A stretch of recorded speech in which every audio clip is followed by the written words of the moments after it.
Brave Monday, everybody. Welcome back to another episode of Aloft, a post-atomic romance here on GeekSpaceTV. My name's Andrew. I am, again, your Dungeon Master for this adventure beyond the apocalypse and into the sky.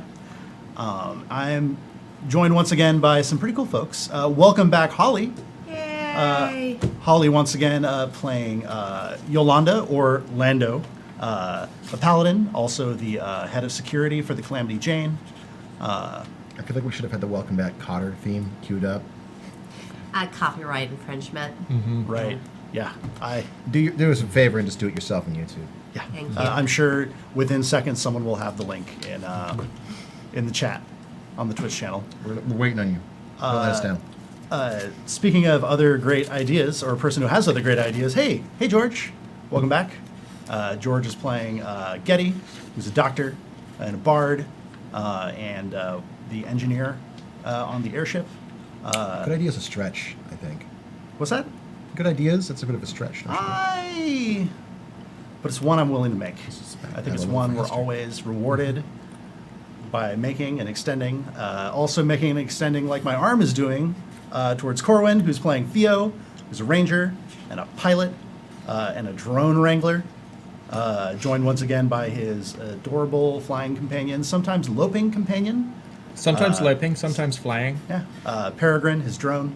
So now that Peregrine has different, shells for his different abilities, do you have little hats for your creature? I need to get hats for my little creature. My creature needs hats. Yeah, that way Or we possibly like ring connections, so we know which one what I'm using. Jared, make a note, please. Hats for Corwin. For can hats different. for the puppet. I have a question. If you have to write down the words drone wrangling, do you drop the G at the end and replace it with an apostrophe? Like wrangling? Wrangling. Yeah. Actually, Theo refers to himself as the drone ranger. And to round things out, Monica returns to us to play Fennec, who's a bard with a green thumb, shape-shifting powers, and is the main healer on the crew, the Calamity Jane, which we will return That's red. to. It's an expression. Yes, that you've all heard before, trolls. GeekSpaceTV is a nonprofit online broadcasting studio dedicated to improving diversity, inclusion, and representation in gaming and geek spaces. We're real proud to be here helping doing programming for that. Some other announcements. No shows on Friday for the next week or two, but we'll still have Aloft, yeah, and Leviathan, also, yeah.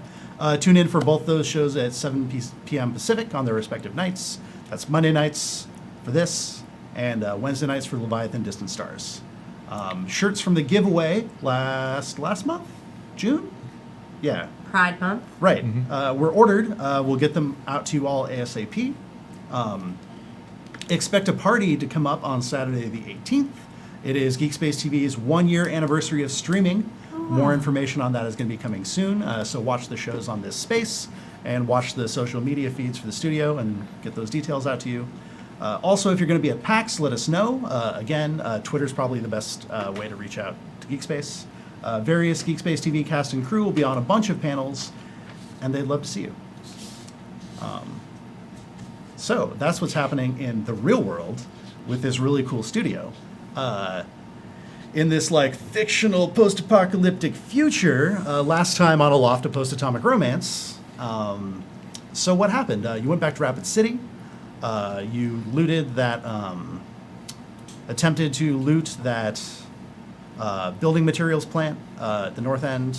Holly unfortunately was out, so no Lando, but our dear friend Stacy guest starred playing Tybalt, the psychic ship's cat. You ran into those two pirates who you'd given the backpack deal a few episodes ago, who'd attempt to lay a nefarious trap for you. And we killed them. Yeah, you killed them. Yeah, there was a bit of a dark turn for Getty. It wasn't so dark. It wasn't so dark. It was a logical conclusion, but not all of us expected to have to follow that all the way through, to follow that story. So I think there's been a big misunderstanding as to what it really meant, though. But we'll get to that. Oh. all right. So just to be explicit about what happened, Getty, who has previously gotten upset at us for killing people while they slept, now having seen the betrayal of his generosity, asked our good ranger to be sure to wake him before killing him. Which we did. And he was thoroughly terror-murderized. Yes, and he definitely learned the error of his ways, and we hope his ghost self will let all the other pirates know. Don't come back. So now we Are have there ghost ghosts? skyrates. Are there ghosts? Ghost rights. Ghost rights? Ghost skyrates. Ghost skyrates. Ghost skyrates. Ghosts. Ghosts. Ghosts. Ghosts? I miss you, Skyrates? Stacy. Miss you. Come back to us. We're probably going to get some more Stacy soon, but that's a bit spoilery. So, Oh. so moving on to what's happening in this episode. So you'd all decided you had a few different directions you could go. You were following various leads. You were like, "Oh, let's go to Deseret, or let's go to Texas." But you've each got an assignment from your mentor to follow up a specific lead relating to stuff from their past before the war. And the one you were going to pursue first was heading to Seattle to follow up on Sheriff Cindy Johnson's missing son, Ansel, who last she'd heard from 25 years before was that he was doing pre-med at UW in the far-off city of Seattle. By the sea. By Seattle? An ocean? Which no one except probably Getty had seen before. So, Although we won't see an ocean, we'll just see a sound. true. You see a sound? You guys just let me know when you're done. You actually live in the city of Seattle. I mean, come on. I mean, really? Theo doesn't. There's possession sound, and there's Puget sound. There's more sounds, right? So Getty, what was Seattle like when you were here last? Don't ask me. Last time I was here was a kid. I was younger than Biscuit. So, by the way, let's talk about Biscuit. So you guys had like a week in town before you set off after coming back from Rapid City the second time. Like real quick, let's hit some highlights. Like what kind of business were you up to? I'll abstain going first, so we should go around the table or something. Yeah, let's go around the table. Hey, Monica, what has Fennec been up to? I'm hanging out with my iguana friend. Yeah, and he is so psyched Oh, yeah. because he's like kind of shy. Like it's the new neighborhood. It's a new place. Yeah, and like, the animals all smell a little different. He's having trouble catching them. We're curling around the street together, Yeah. making sure it feels safe. Like under your tutelage, you're like, Yeah. no, go ahead and try to catch that Mhm. bird or whatever. Yeah, yeah. We're working together. Yeah, right Yeah. on. Yeah, also there's some birds that run on the ground around here. What are they? Turducken? We have some sort of like chicken duck. There is hybrid some like thing. some sort of Yeah. meat fowl hybrid. Yeah. That weird atomic thing that happened just messed all our fowl up. Yeah. It fouled it up. Oh. I said that out loud. I'm proud of you. Yeah. Well, and- but it merited like an actual groan instead of this stunned, embarrassed silence.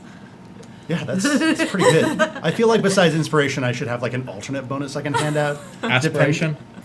Yes, depending on the quality of the pun.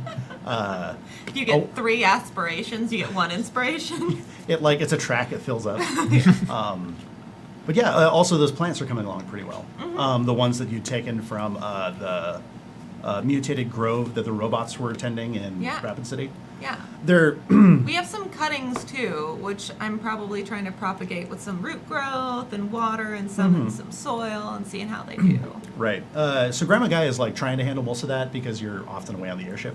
Yeah, that's true. But like you're back comparing notes. It looks like these things are actually taking root. Oh, or good.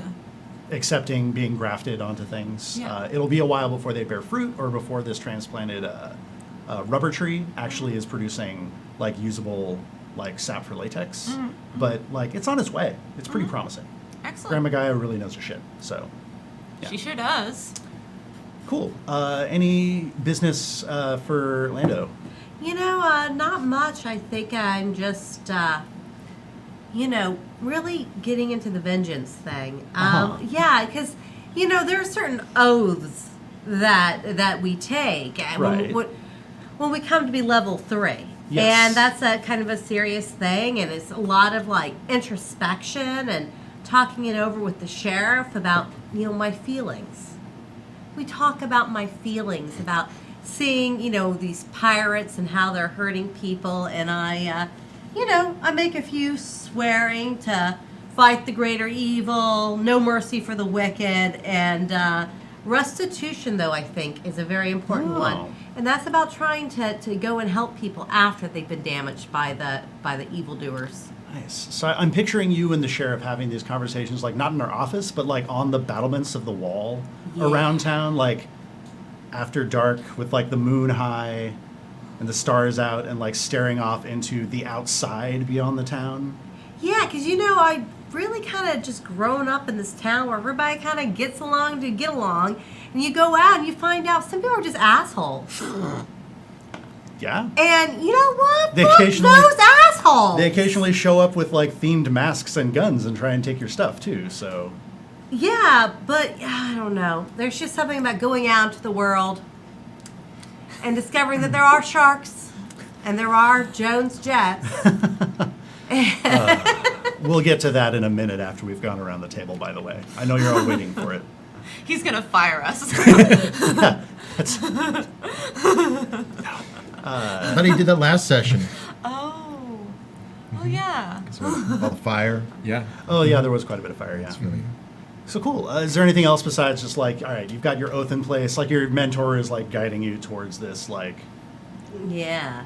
you coming to these realizations is obviously making her very proud because that's pretty much her philosophy these days. Yeah. So, right on. Fuck those assholes. It's really, yeah. yeah. Yep. Cindy and me. Which she does. Like, as you're like standing at the battlements and she's much shorter, so she's like barely peering over like the top, and you're just like head and shoulders above. Yeah, I'm digging it. So George, so Getty's got this week. Oh, no, he wanted to wait until the end. Oh, until the end. No, let's just go around. Oh, okay. No, All right, sorry. Okay. So you are usually very busy when you're in town. Which sorts of busy do we want to highlight? There are two specific types of busy I am. Working on my practice, basically catching back up with my nurses. Yeah. Seeing anyone who... Was there any kind of medical emergency at all that required my immediate attention? Oh, let me roll dice for that. None that required your attention. Okay. I did some house calls anyway, just checking up. Sure.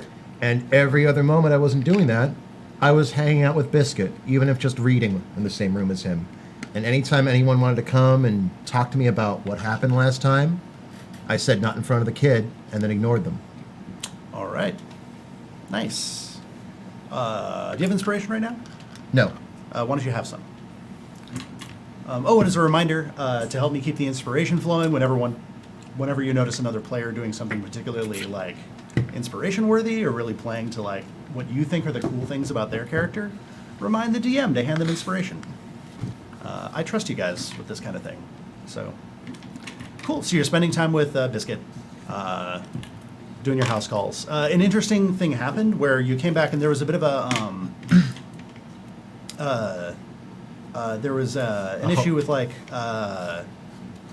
Francine, this older lady who lives in town, and sort of makes herself useful doing a lot of like home repair type stuff, like mending clothes and fixing appliances and things like that.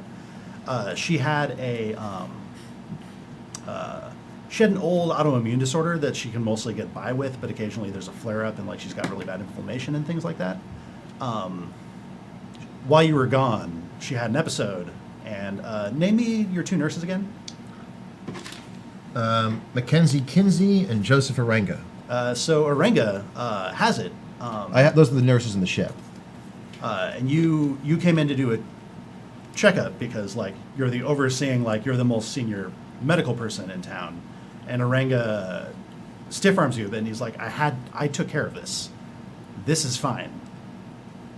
Like, we don't, you don't need to check up on everything. Both of my nurses have been working with me for X amount of years, sure. Yeah. If they said it's fine, I'm assuming it's fine. Okay. How old are you, Getty? I actually have that written down somewhere. He's 25 forever. No. 25 forever. How No, long have I'm- you been 25? I'm actually my age, early 30s. Okay. I'm old enough for. That's why I'm missing a leg. That's the wound you have for being pre-war. That's why I don't have one of my legs. I lost it in the fire. Yeah, he's the old man of the ship right now. Oh. I mean, besides Rusty, who's technically older, but Aren't Theo and I like 19? Yeah. Theo is. yeah. So cool. So Theo, how does Theo spend a week? Theo is doing two things this week. Numero uno. Numero uno is, you remember those mites that we Yeah. were skipping around and catching at the end of the session last week with the little thingy things for going around and fixing all of the other parts of the robots? Highly technical term. Thank you Yeah. for calling back to it. So I'm ripping off those technical manipulators and I'm attaching them to my Scout chassis. So that little quad rotor. Yeah, the little quad rotor. Yeah. It now has like mandibles on its face that can go in and plug in to different pieces of electronic hardware, and I can manipulate the electronic hardware and probably some other little things to make things work and function when I'm just sat there controlling him through my wristy piece. Nice. So That's- more. So I want to add like more than just little mandibles, like a bunch of like they look like little insectile legs from like the undercarriage. So like there's all sorts of little fine manipulator things you can do. Okay, cool. Yeah. So not just I know this is great radio, but just like pink, pink, pink, poking. But Yeah. So less alien face and more the Matrix. yes. Yeah. Yes. A bit more of that, Yeah. Okay, cool. but not total squid. Not total squid. Yeah. But like, Think of like a butterfly, and it's got like those legs underneath. yeah. Like they look like a butterfly's double row of legs. Okay. But there's like you'd have to zoom in real far to see it, but the end of each of those is a different specialized tool Nice. for Yeah. like electronics work. Nice. So Yeah. yeah, and you can fold them up under like the skids that hook onto your backpack, so Yeah. they're out of the way.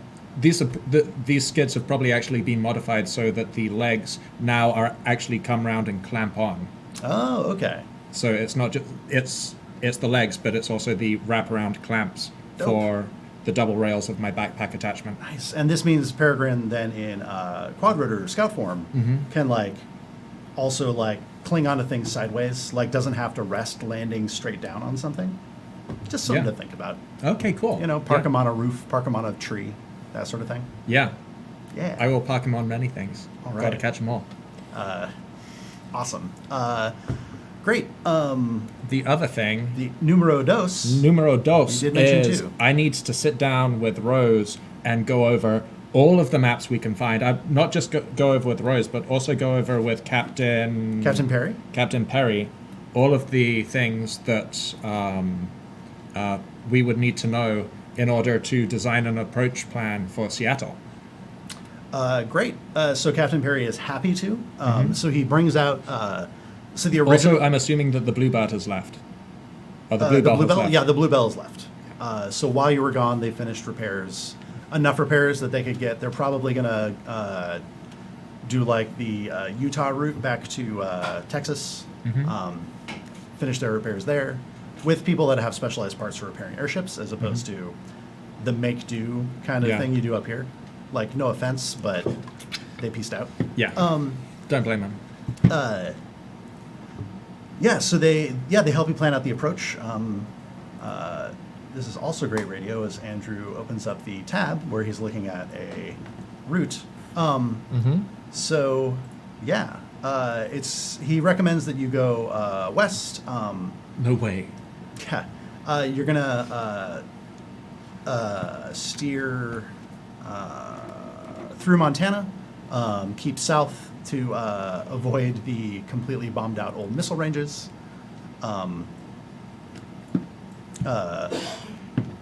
Then through Idaho, and he mentions like with a grunt that like there's very little interesting happening in Idaho right now. He does not recommend stopping in Spokane these days. Yeah, but he sketches out a path, and he sort of takes into account the Calamity Jane's new abilities, because back when the airframe was called the Endeavor, it had gas engines and could run all night, whereas the Calamity Jane can have the sails out at night, but doesn't really move that fast. So it's what would have been like a straight 18-hour burn for the Endeavor is going to be like at least a 2-day trip for the Calamity Jane, Only because 2 you're all days. solar powered and stuff. Yeah. If you can get, good altitude and a good cruising speed, then you can probably make it in 2 days. Is that 2 days non-stop flight, or is that 2 days including rest? It's 2 days including rest, because you have to. So 2 18-hour days. Your engines are solar powered, so when the sun's not out, It's wind or nothing. yeah. So also we'd asked the town people to kind of come up with some trade goods that would make sense for Seattle. Yeah. What kind of trade goods did we end up packing? So Captain Perry's been there before in the last few years. They've been building out their general store or trading post facility that they started, which was a sort of big tent just south of where you would park the airship, and now they've added like some fencing and some turning it into more of a depot with like some painted off areas and things like that. And they've got so one thing you have in abundance here is good timber, which admittedly they'd also have over in the Northwest. But they one thing your town does have is like a really strong woodworking tradition. So they're like, check out these fucking rocking chairs. They're pretty Rocking tight. chairs are really hard to make. Just saying, as someone who comes from woodworking towns, rocking chairs are really challenging. So if you can actually get good rocking chairs, that means something. So How it about turns those out. fancy gliding ones? Oh, they can make those too. Ooh. They've even got like, one. They're like, well, we only had a couple weeks, but managed to, prototype this, and here you go. That's, random woodworking townsperson number 2. They've also got like, there's only so much of this medical equipment that you recovered from the hospital up in Rapid City that we can actually use, at least until our town grows a lot more. Have some of that. And also some of the building materials that you scavenged from the building depot up in Rapid City, which some of them, notable stuff that you found that's immediately useful to the town there is a lot of coal. It looks like that big fire off to the side was part of an automated cement production thing. So like a ton of like good to go, like that the kind that cures underwater and the kind that cures not underwater.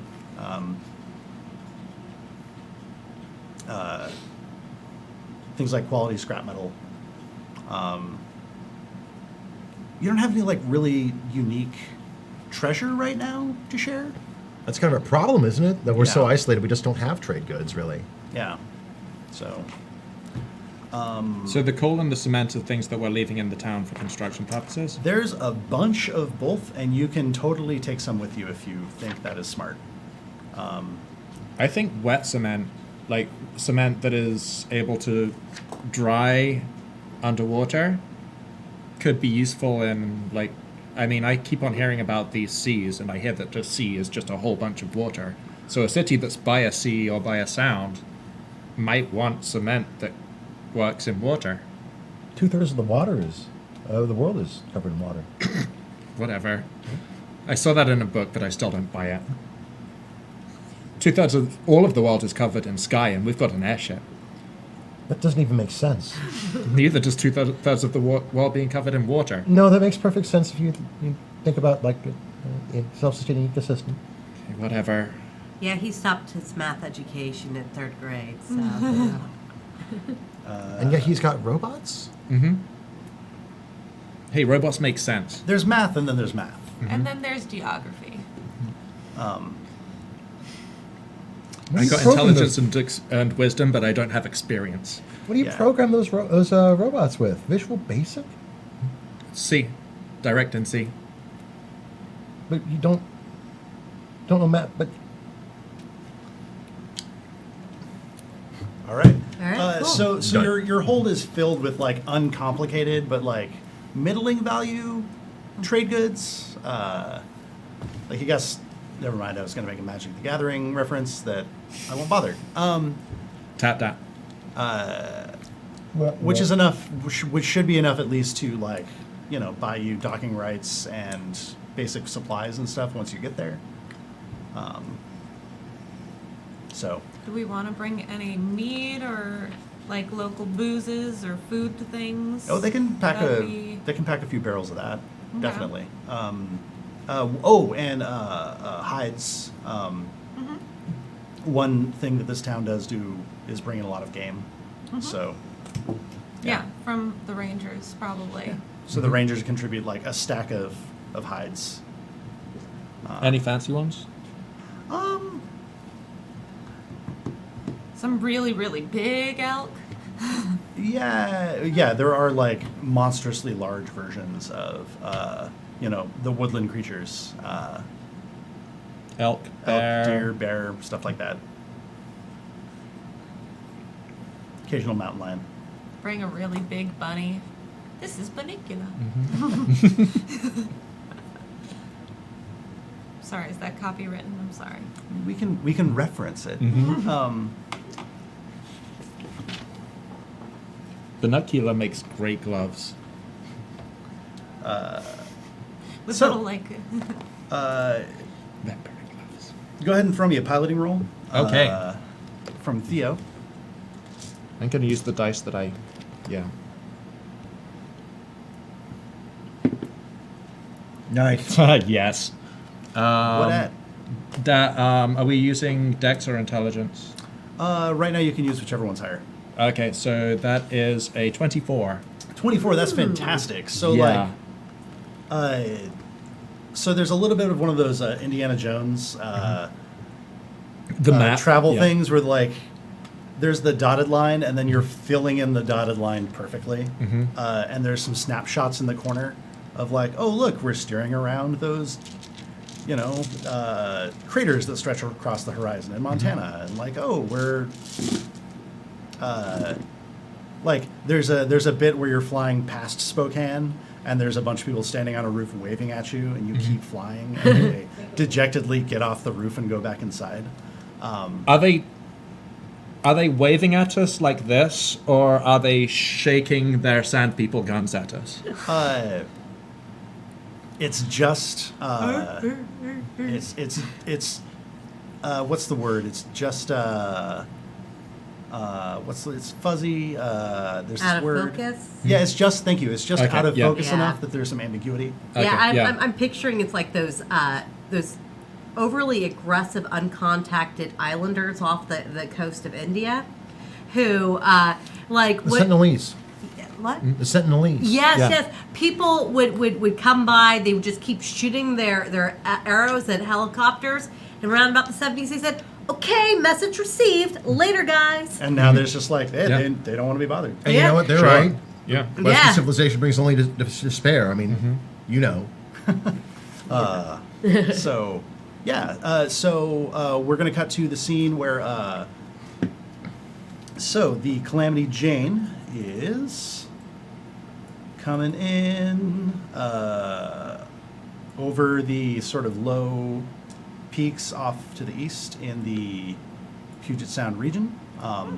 So sort of from left to right as you're facing west. Far to the south, you can see this really big, impressive mountain that your map describes as Rainier. It's got a beautiful snowy peak. And it hasn't exploded. It does not appear to have exploded, no. And then up through that, you've got your way up in the sky, so you have, and you've got your spyglass. Theo does anyway. So you can Is the see. Space Needle still up? Well, I'm going left to right. I'll Sorry, get there. sorry. Yeah. It's all right. looking up through, pulling up through the towns of Olympia and Tacoma, which sort of follow the Great Roadway, which is really easy to follow from the sky. Coming through the south? Mine. You're coming from the east. Does Olympia still not look like the state capital? Olympia looks mostly like a shallow bowl in the ground No. with some skeletal buildings standing outside it. Isn't Olympia west? It's southwest of Seattle. I'm saying you're looking west. Okay. I'm starting you from the south, like going left to right. Oh, okay. If you look south and then sort of pan up towards the north. So that's the most like a capital Olympia's ever looked like, because it looked like a Target now. There's some great Washington shade going on right here. For those of you tuned in from outside the state. Yeah, so I this like right now is Olympia. every DM's nightmare. He is starting to step on topics that his players know something about, and will correct him about if he gets it wrong. But in this alternate reality, this is what's up. Gonna miss those vintage stores. I used to go to Lastport all the time. Now it's gone. What your map marks as Tacoma, likewise, series of craters. It doesn't look like you come in. I want to say late morning. No, late afternoon, because of the 2-day cruise. Yeah. Tacoma doesn't look like it fared any better. But then, So just to be clear, they glassed Tacoma but not Seattle. well, I'm getting to Seattle. Okay. The man panoram. Yeah, panning. We're all just so anticipatory. So Seattle reminds you a bit of Rapid City, but like writ much larger. There's a big lake sort of separating the east and west sides. It looks like some very large explosion went off over on the sound side, on the west side, that shattered this like skyline of skyscrapers. And it looks like that damage extended all the way to the city, smaller city on the east side of the lake. That What your some map people might indicates as call Bellevue. Okay. Yes. So Seattle is boomed, but Bellevue is now what we call Seattle. No, not quite. What you see is you do see some signs of change in life in the last 25 years. A bunch of the skeletons of skyscrapers in the downtown area in Seattle, their walls are, it looks like there's these massive hanging gardens coming down the sides of them. There's also, that you can see from, clear across the way, you're still miles out, but very high up. So it doesn't look like a Zdislav Beslinski painting or anything like that. No, that over my head. That particular reference. Okay, we'll go over that in break. All right.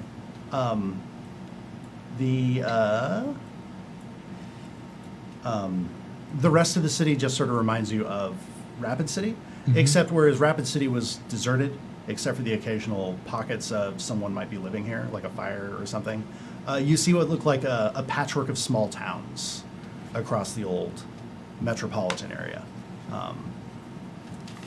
Like you see smoke curling upwards in the manner of like, oh, back home, this is a bunch of chimneys, as opposed to this is a town that just burned down yesterday or something.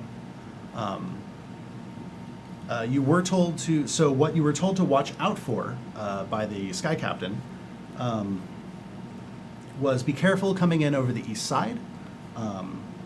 There's a faction of old tech heads called the Babylonians. Their hive is in a place called Redmond. They have been known to harass but not stop or attack airships moving through their territory. You're probably going to want to set down at, you're probably going to want to get close enough to signal for permission to land at the Grand Bazaar. It's at an old Outdoor market? It's at an old football stadium Oh, attached to the old university in town. so north. It's going to be north of downtown. Ready to do. Yeah. Okay. And everyone comes to the Grand Bazaar. All the different factions of the city. Everyone comes there to trade. Everyone comes to bring their goods. It's connected via an old underground rail tunnel. to Farmers different parts of market at the city. Ave. Did they ever get it all the way up to Northgate? Did it ever finish? Oh, it's gone beyond, connecting all manner of places. But it's dead now. It's dead now. Well, the train doesn't run because central power isn't working, but you can still use the tunnels. Just bring a lantern. Or hire a local guide, even better.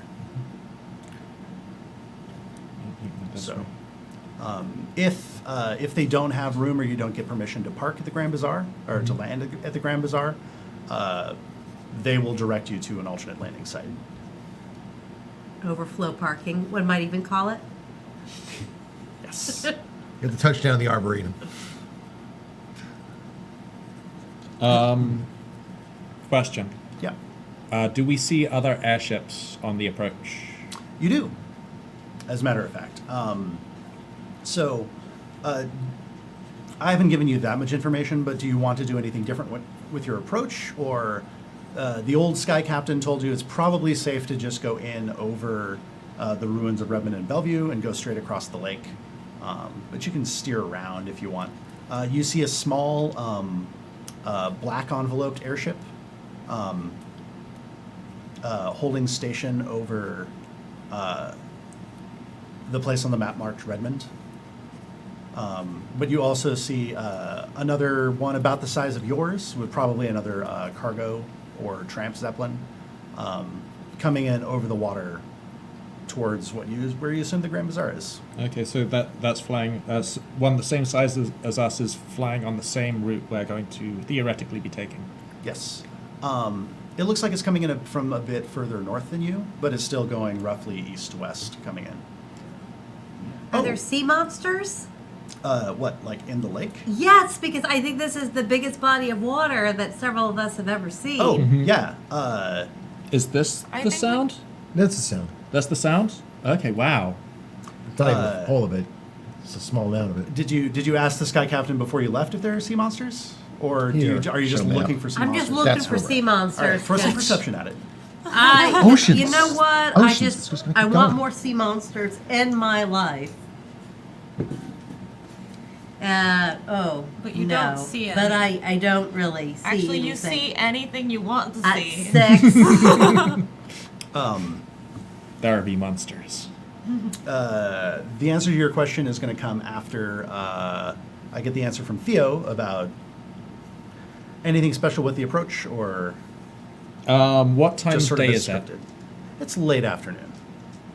You've probably got another hour or two of easy solar power, after which you'll be, on the drift, as it were. I'm going to hit the intercom. Yep. That was a little more Doctor Who than I intended. All senior staff, please report to the flight deck. I just want to confirm with everyone before we go in for the final approach. You're far away from the lake right now, so you don't see any sea monsters large enough for you to be able to see them from several miles away. I believe. Okay, so I'm assuming everyone, flight Yeah. deck. I'll leave my card game and go. Oh, the other thing is there was glass at that old building depot, so the windows are replaced. Yay! They left the chicken wire cages up over the outside. The outside, not the inside. The outside. I remember flying glass last time. Oh, so would you have recommended they put it inside? Yeah, I think the chicken wire would probably do better to be on the inside. That's smart. It's totally there. Yeah. Like you came in while someone was installing it. And I was like, no. You didn't get cut by this. Technically, I didn't get cut by it either, but I almost did. They were ready for the argument of like, you got the windows smashed last time, so we're going to leave this up. Don't even tell us to. Oh, you want it inside? That's fine. Yeah. Yeah. So yeah, there's glass. Anyway, you were saying you were going to have a conversation. So we are getting ready for final approach. I don't know what to expect from this city apart from what we've been told. They seem pretty friendly, but it looks like if we keep on going and we land there, we're going to be staying there the night. What do you all think about this? That's what we're doing, right? That's what we planned for. That's what we packed for. Okay. Yeah. Yeah. Yeah, this is a full trading mission. That This isn't just going in and raiding. Feel like we've been looting so long, we've forgotten how to act like civilized human beings with trade goods who have a right to be there. I don't think I ever knew how to do that. That's not my strong point. I haven't been working on my humanity lately. Okay. Can you So- turn into something, I don't know, cuddlier? Can you be like a koala or something? What's a koala? I've seen pictures. They look adorable. I, for you, turn into a fox and curl up around your feet. Aww. Aw. Okay. And I proceed to not change back for anybody.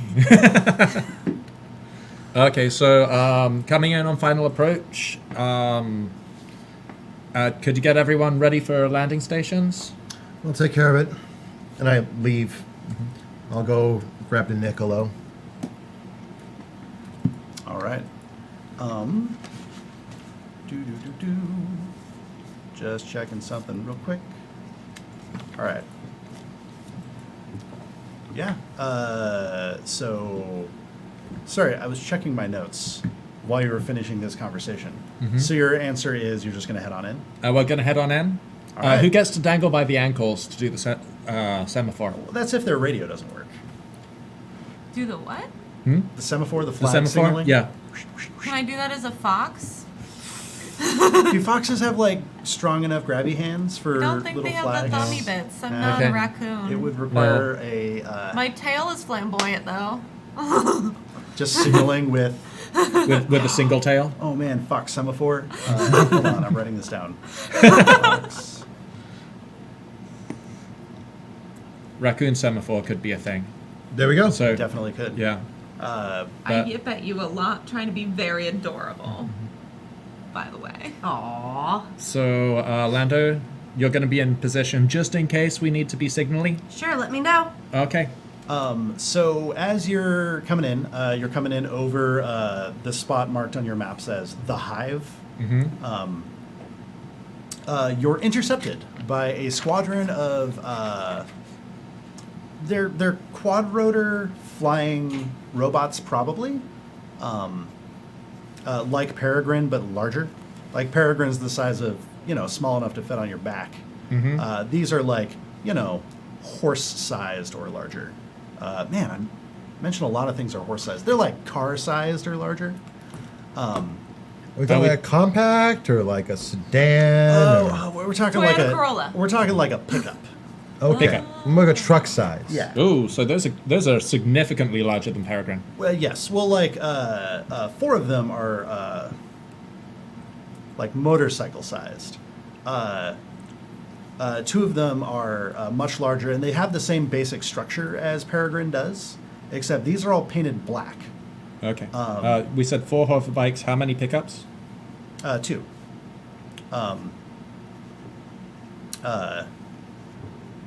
And so 2 of the relatively smaller ones have riders on them. They look like humans or humanoids, robots maybe. And then the 2 bigger ones have 2 each. Are They they had riding my side by attention. side or front to back? Front to back. Okay. And we are over Redmond right now. Yeah. So spyglass. They're coming close enough to you that they're coming up from underneath you Oh, okay. So and intercepting yeah. you that way. And Okay. they're coming close enough to the bridge that you can just see them out the windows. Okay. We are being approached. We are being approached. All hands to impact stations, just in case. Do you I don't want people on the guns, but I do want everyone ready to, just in case. Braced. Things. Yeah, Yeah. braced. And I'm going to turn on the radio and say, Hello, approaching airships. So they come in close enough. These things are all, so they're painted black. At the front, where there's like the camera sensor suite on Peregrine, there's a similar thing, but they all have like an asymmetrical quote unquote face layout with one glowing red eye on their left side. And one glowing green light eye on their right side. No, it looks like some kind of specialty camera setup that doesn't glow. Okay. As well as a small suite of like antennae poking out the top towards the front. And they have saddles basically built in to the top over the arch between the rotors. And these riders are like sitting high in the saddle, and some of them look like they're carrying like spears with like, from the way they bulge, possibly explosive tips, and some of them are just carrying rifles. Just to check, do these guys look like they're buckled in? That's a great question. Throw a perception check.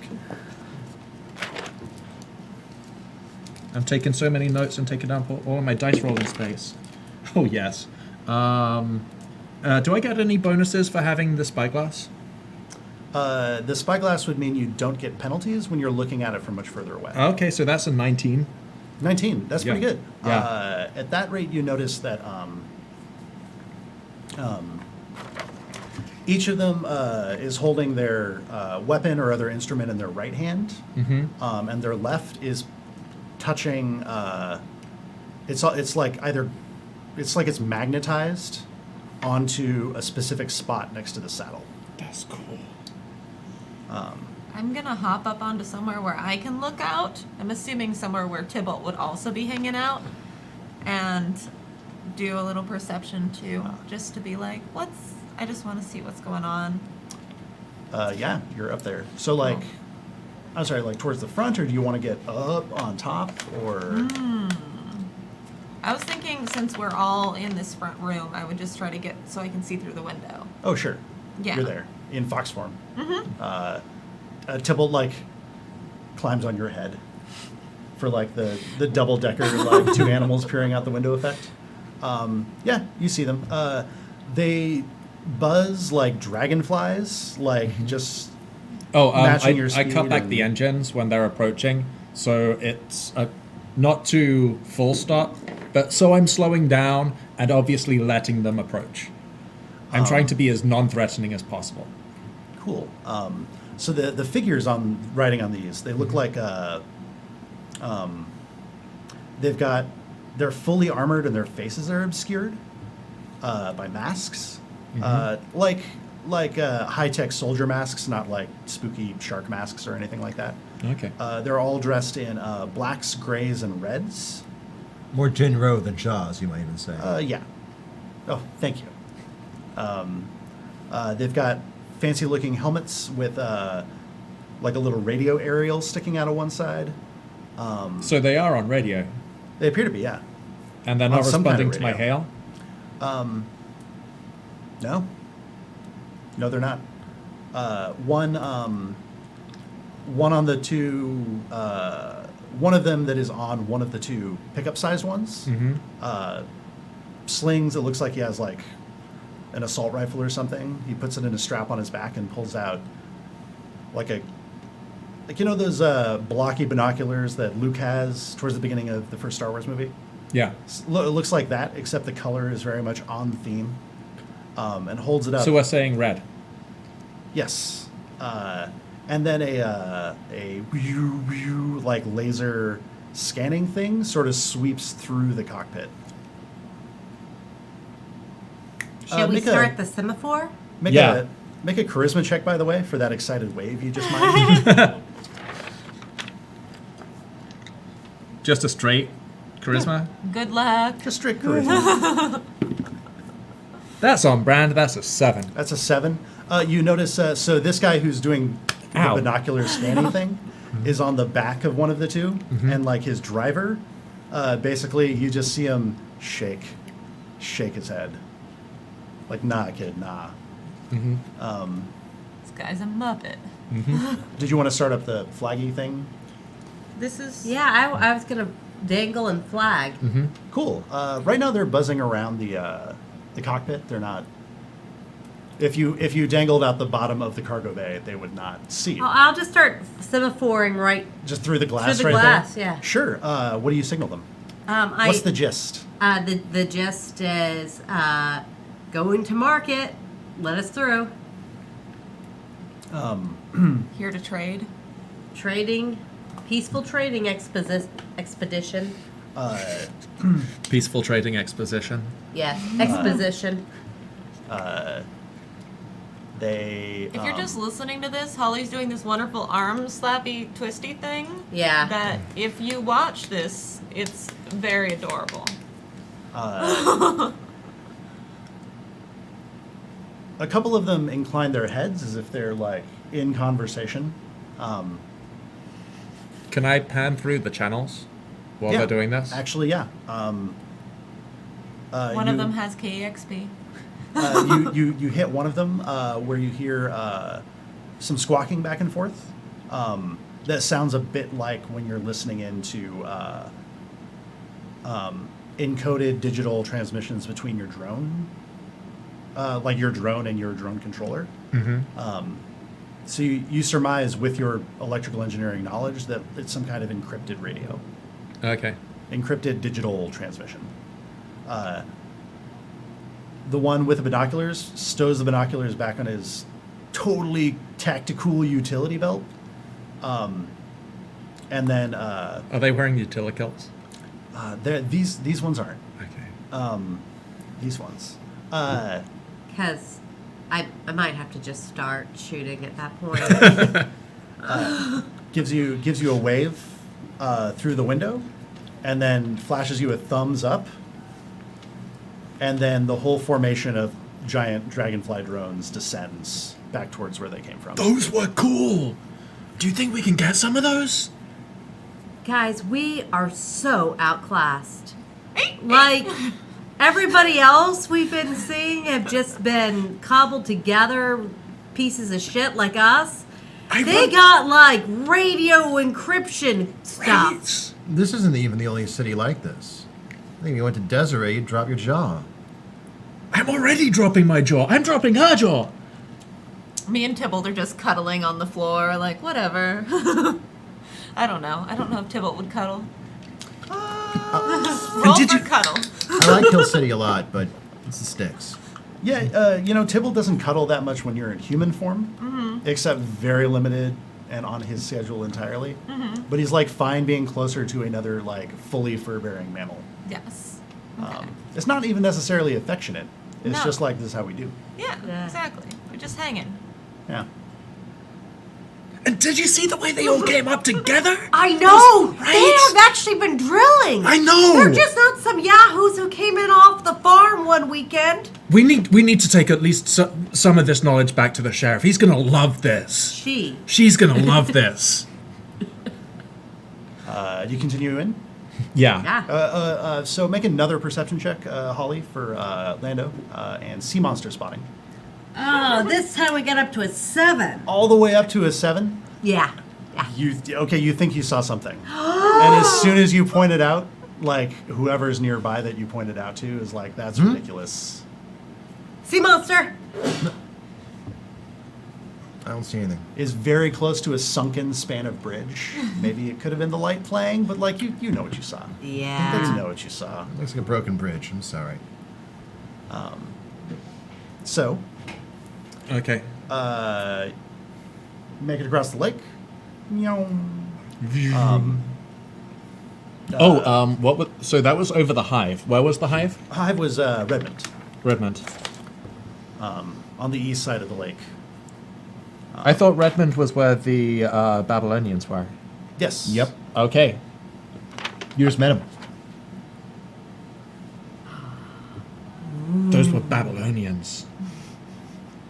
Cool. Flashback to Sky Captain having had at least a pint of that sprue spear that Rose likes to fly him with, telling you that like, well, you know, they answer to it, but we're not sure what their own names are for themselves. They tend to keep to themselves, collect gadgetry. They pay a good price for it at the market, but if you run into them out in the wilds, they might just jump you and take it. Okay. So they have a lot of gadgets? Because... Oh, yeah. It Oh, looks stuff like that it. would put Yeah. your any gestures towards... I'm not sure in this conversation if you have Man. Peregrine over your back or not. Oh, yeah. These gestures towards your backpack and towards your wrist computer, and it's like, that's kid stuff. Okay, so back then I'm like, It's like a speak and spell. And then Yeah. he stops to explain what a speak and spell is. I know what a speak and spell is. I designed one. And so that's where we're fading on the flashback and coming back to. It was so much better than a speak and spell. That was awesome. So yeah, we're flying over directly to the market, the Grand Great. Bazaar. So you come in towards, as you're coming over the lake, the old stadium where the Grand Bazaar is located, like really easy to spot. It's on the water. It's next to a bridge that goes all the way across the lake that looks like in various states of repair, but no one's really driving cars over it anymore, so it's fine. And as you get close, your radio crackles to life. And someone says, identify yourselves. This is ground control, Grand Bazaar. Who's that? This is the Calamity Jane coming in from Point of origin? from Dakota. There's like muttering slightly off microphone. There are two Like, Dakotas. there's two of those. The Which one in particular? the southern one. Good enough. What's your cargo and destination? We're just expanding our trade routes. We're coming in. We've got some timber, some fancy woodwork that we can show around. We've got Hides. Hides. we've got some hides, and we've got some construction materials. So like I'm not This- going to mention the medical stuff until. the slightly off microphone conversation, you hear someone else in their like control towers. That sounds like a bunch of hicks. Yeah, coming in here with hides. Mention the waterproof cement. It'll be fine. And we've got some waterproof cement, wet sets right in the water. Sounds like good salvage. All right, okay. Okay, we have one berth. We on our scopes we have your and dimensions clocked at, and they mention your length and width and height and stuff like really close. It's like Wow! it's gonna be a tight squeeze. Who so doesn't like getting- a tight squeeze? Got a chuckle. Laugh so, or offended. so get close and drop mooring lines, and we'll cinch you into place. Okay. Where? You'll know it. It's the spot on the left, next to the other airship that's already parked here. Okay. We'll let you know if you're doing it wrong. Okay. Ground control out. By ground control. They're so professional. Right. Right. For the listeners at home, Corwin mimed flicking the radio back off before agreeing, right? Yeah. For the listeners at home all the way who aren't seeing this, I'm doing my best to stare at the camera with, trying to communicate with my eyes. Imagine just Jeremy Irons, of course, in his role as Uncle Scar from The Lion King, just saying, I'm surrounded by idiots. We're not idiots. We're just hicks. That's what they called us. What does that mean? Yeah, what's a hick? What's the heck? Hick. Sober up. So, they call you in close, and as you get close, you see that the stadium, the old stadium, it's the top ring of it above the stands has been reworked into like a walkable battlement. Here and there, there's some kind of big gun emplacement. and there appear to be guards walking around the top of the wall. There's a spot that looks like it used to be a bunch of old sky boxes with very impressive glass fronts. Judging by the bunch of radio equipment strapped to the top of that, sitting next to a scary-looking anti-aircraft gun, that looks like the control tower now.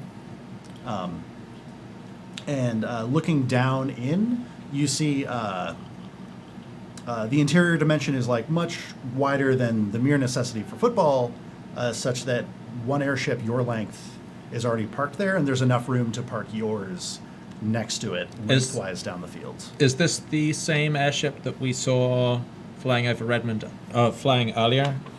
That was coming in to park Yes. here? Yes. But this is not the one with the black Envelope. envelope. No, different one. Okay, cool. But that one was over Redmond, so we flew past that one. You flew past that one. Did that stay static the entire time? It was static, yes. Okay. It was just holding station. Okay. So this is Husky Stadium. Yeah. You come in Alaska low. Airlines Husky Stadium. Not so anymore. You come in and you see the stands have all been converted into like a small, like this grand market of like booths and tents. Other stands have been built into them to like form big platforms where like blankets are open and a bunch of wares are spread out. And even here late in the day, like the sun's getting close to getting low, like it's teeming with people. All right, let's start getting our trade goods out. Just for hick reference, Yes. how many times more people are there here than I've ever seen in my life in one place together? This doesn't. You've seen the whole, more or less, the whole town gathered together. This isn't more people than the entire town. Okay. But this is, it's only twice in your life have they put everyone in town in the same place before. Okay. So this is up. This, There's a lot of people, Yeah. my dear anxious ranger. yeah. Very anxious, Ranger. So speaking of other duties you perform that you may or may not feel confident about right now, how about another piloting check Okay. for that sweet, sweet landing? They did say it's going to be tight. Okay. Oh dear. Don't embarrass us. I'm going to go through the checklist. I'm pretty sure that airship has sailed. Oh. Nice. Fist bump happens. Yeah. So I'm going to use this dice, not the other dice, and I'm going to call out over the intercom step by step, like prepare to drop mooring lines. So your crew is on it. They're Yeah. ready, like they're on station at various points around the envelope and the cargo bay and stuff like that, ready to drop the lines. Yep. Okay. I have a question. Yes. Can I do cantrips while I'm in wild shape? Nope. Okay. Cannot cast any spells. You can just do fox stuff. That's pretty cool. You can pop back out Okay. of fox form anytime. No. All right. I'm gonna at some point turn to you and say, take it from somebody who basically attempts to maintain the idea that he's a respectable professional. Half of respectable professionalism is simply just looking like you know what you're doing. Just speak with confidence and act with confidence. Actually, You are already an airship captain. You've flown into battle and you've won. Yeah. That's already who you are, and Yeah. nothing can take that from you, not even your nerves right now. Yeah. So just speak with confidence, think clearly, and take everything step by step. Yeah. before you make that roll, as a fox, I'm like sitting up on the console, like trying to help, and like I realize that I'm not able to communicate with you to like help you like figure out what to do. So I turn into a human on all fours, like kind of crisscross applesauce right there on the counter, and I like boop you on the nose with my now hand paw, like you got this. By the way, that was Is bardic that- inspiration. Oh, nice. So you got the bardic inspiration going. Is that Yeah. guidance that That's you're guidance. using? You gotta. Okay. Okay. We did it together. Yeah. So I'm Self-esteem inspired. team. I'm inspired by the speech, and suddenly I'm booped, and I got this. It's right in the snoot. Booped on the snoot. Was it Okay. a helpful boop? Yeah, Inspiration now. Okay, that was No, Use your inspiration. Come on. It's a 2. Yeah, but that's Burn it. I've got I do have what's the I'm trained in this, right? I'm proficient in this. Oh right? yeah, you're proficient in this. Yeah. Okay. Also so 9 plus whatever. so that's 14. 14's good enough, Yeah. especially with the radio does crackle on occasionally, and is Yeah. like, oh, you want to trim in a little your port. Trimming in a little pot. All right, good, doing great, kid. All right. Just goose it a little bit forward. Goosing it a little bit All forward. right, now drop those lines. And dropping lines. All right, and they drop the lines, and then their ground team grabs them, That's ported, goosed, and dropped. ported, goosed, and dropped. Whoever is designing the merch out there, T-shirt, and Or trimmed, goosed, and dropped. yeah, and they're like, all right, engine's on neutral, and they pull the Calamity Jane down very neatly and close to the other airship that's parked there. Also, I don't have inspiration at the moment, so Well, after that scene, you should. Yeah. yeah. Yeah. Okay. Ding. Ding. I got it. That was a natural 2 on my D20, just for those at home. A natural 2? What? Yeah. It's actually for the best that we Yeah. did self-esteem team. Yeah. And Yeah. that's how team works. Yeah. Team I works. That's how definitely- teamwork works. I definitely stayed crisscross applesauce on the counter the whole Yeah. time. Got this. All right. You see? We can do it. I'm glad you guys believe in me. I really took everything of myself by myself to take care of that. You're but only- it's really appreciated that the team believes in me. Your only enemy here is your nerves. You're a great pilot. Thank you. Yeah. So you're landed. Who goes and greets the harbor master? I'll do it because my mother and father met at Husky Stadium. Aw. I'm going to step off first. Is this George or Getty? Getty. His parents. Getty's parents. No, met there? my parents never made it to Washington. He's My like, my real life parents have never parents. actually met. It's a really awkward My story. real life parents now, they I mean, California it's parents. possible. So yeah. So No. Getty's- So you're there. All right. There's a knock on one of the rolling doors into the cargo bay. Rusty, open it up. Yeah, sure thing. He dusts his robot hands, which probably don't need to be dusted, and hauls open, like throws the latch and hauls the door open. I always appreciate Rusty's commitment to making sure that he makes us feel comfortable by doing routine actions he doesn't need to take. Yeah, it's how he do. So, do.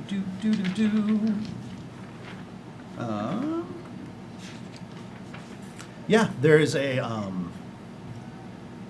behind it is a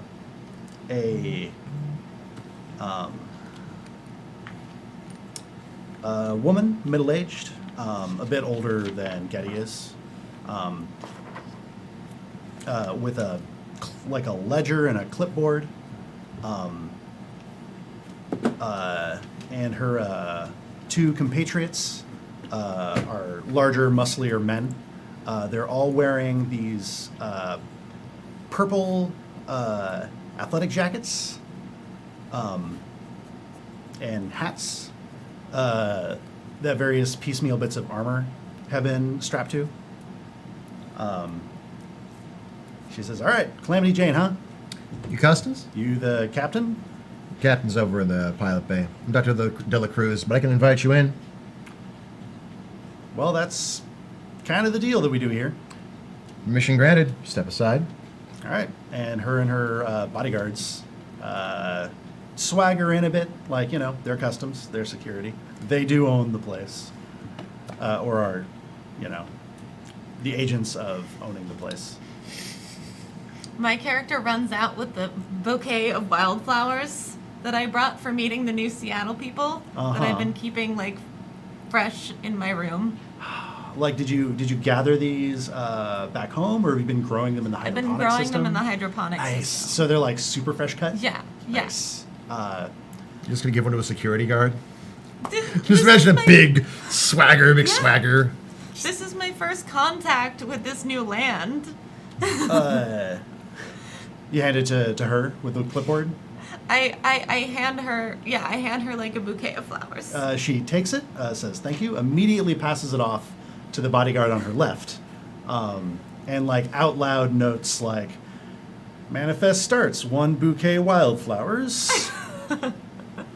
She says, "So I was listening in on the little chat our boys and girls up in the control tower were having with your pilot. I'm guessing y'all might be a little green at this." Pilot is very experienced. Is actually very good, but lacks experience. Skating off of talent rather than skill base. I have a green thumb. She pauses. And then the bodyguard who she'd handed the flowers to, like, sniffs the bouquet, and he says, "What will you do with that?" Aww. What's his name? Haven't asked yet. Interesting. Yeah, it's a bit of a writing mouthful. down haven't asked yet, by the way. He just goes by have. So she says to Getty, like, "All right, so the way we do things here at the Grand Bazaar," As she's talking, I'm motioning with my fingers, but I keep eye contact. motioning to It's actually just It's a Aurelio. dirty thing he's doing behind him. what is He's What is- motioning with his finger. what is the signal that you're giving Aurelio? Oh, he's already got a clipboard of the manifest. Oh, okay. Would Oh. Aurelio have that, or would Patty have that? I figured I already had for dramatic effect while I was down there giving somebody a clipboard and said, when I motion you with the hand, just come do this. And I rolled a die and it was Aurelio. Okay. Right on. Patty is sort of waiting in the wings and is like, "Oh, dang it, next time." Because he's probably the one who, like, wrote the manifest to begin with. Like he bustles in, he's got, like, laundry over his shoulder, and he smells like dinner, and he's, just missed it. So as you handed the clipboard, she's like, "Oh, well, I'll just take a little bit of a walk and confirm this." Please do. Yeah. So South Dakota, you said, Yes, sir. as she's walking around. Yeah, I'm just walking and talking. Yes, sir. Whereabouts? Hill City. Hill City. You know where Rapid City is? I think I heard of that one. Not too far from Black Hills? Yeah. Yeah, they got that mountain with all them old dead guys on it. Nah, not anymore. Oh. Yeah. Saw it in a book. So did I. So she's going through, she's counting. She, like, gestures to the one who's not holding the flower. She's like, "Count those hides." And he's like, "All right." And he starts going through the stack. Hill City, huh? Okay. I'll have you sign something soon, just attesting that all of this is accurate. There's a matter of our fee. What's the fee? How many nights are you planning on staying? Well, I figured at least one to, speak with local. Basically, we're just kind of opening the trade route to begin with. We kind of figured there would be likely some sort of initial fee. Maybe we could discuss that. But We accept depends. the fee in barter depending on what the needs of our merchants are at the time. Alternately, we do take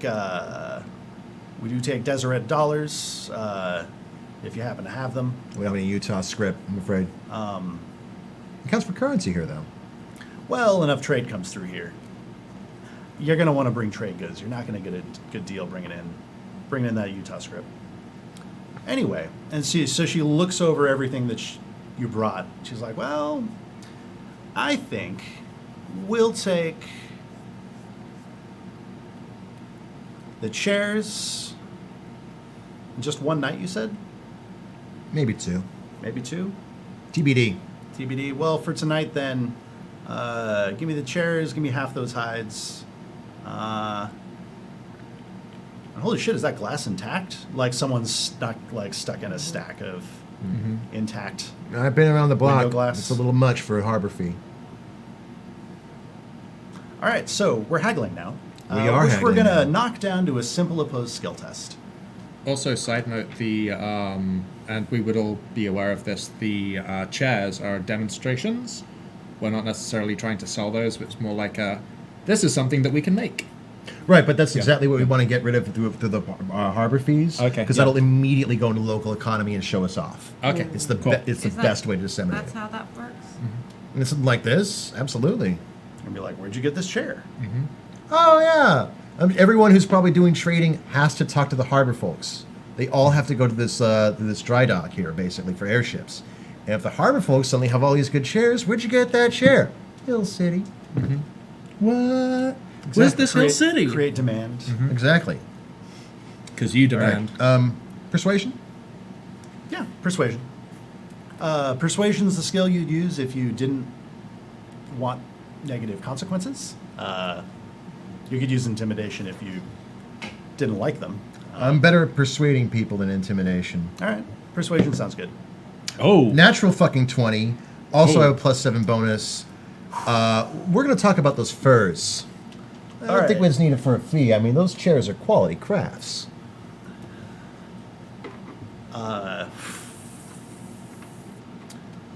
She blusters a bit. And you know, but I am not dumb enough to think the glass is worth a harbor fee. Even a panel of that could get me quite a good deal. It's like, well, Unless, of course, you're hell bent on the glass, in which case the chairs are negotiable. let's do the chairs tonight. I'll take the glass tomorrow. You'll like the chairs. We actually brought them for harbor fee. They're ergonomic.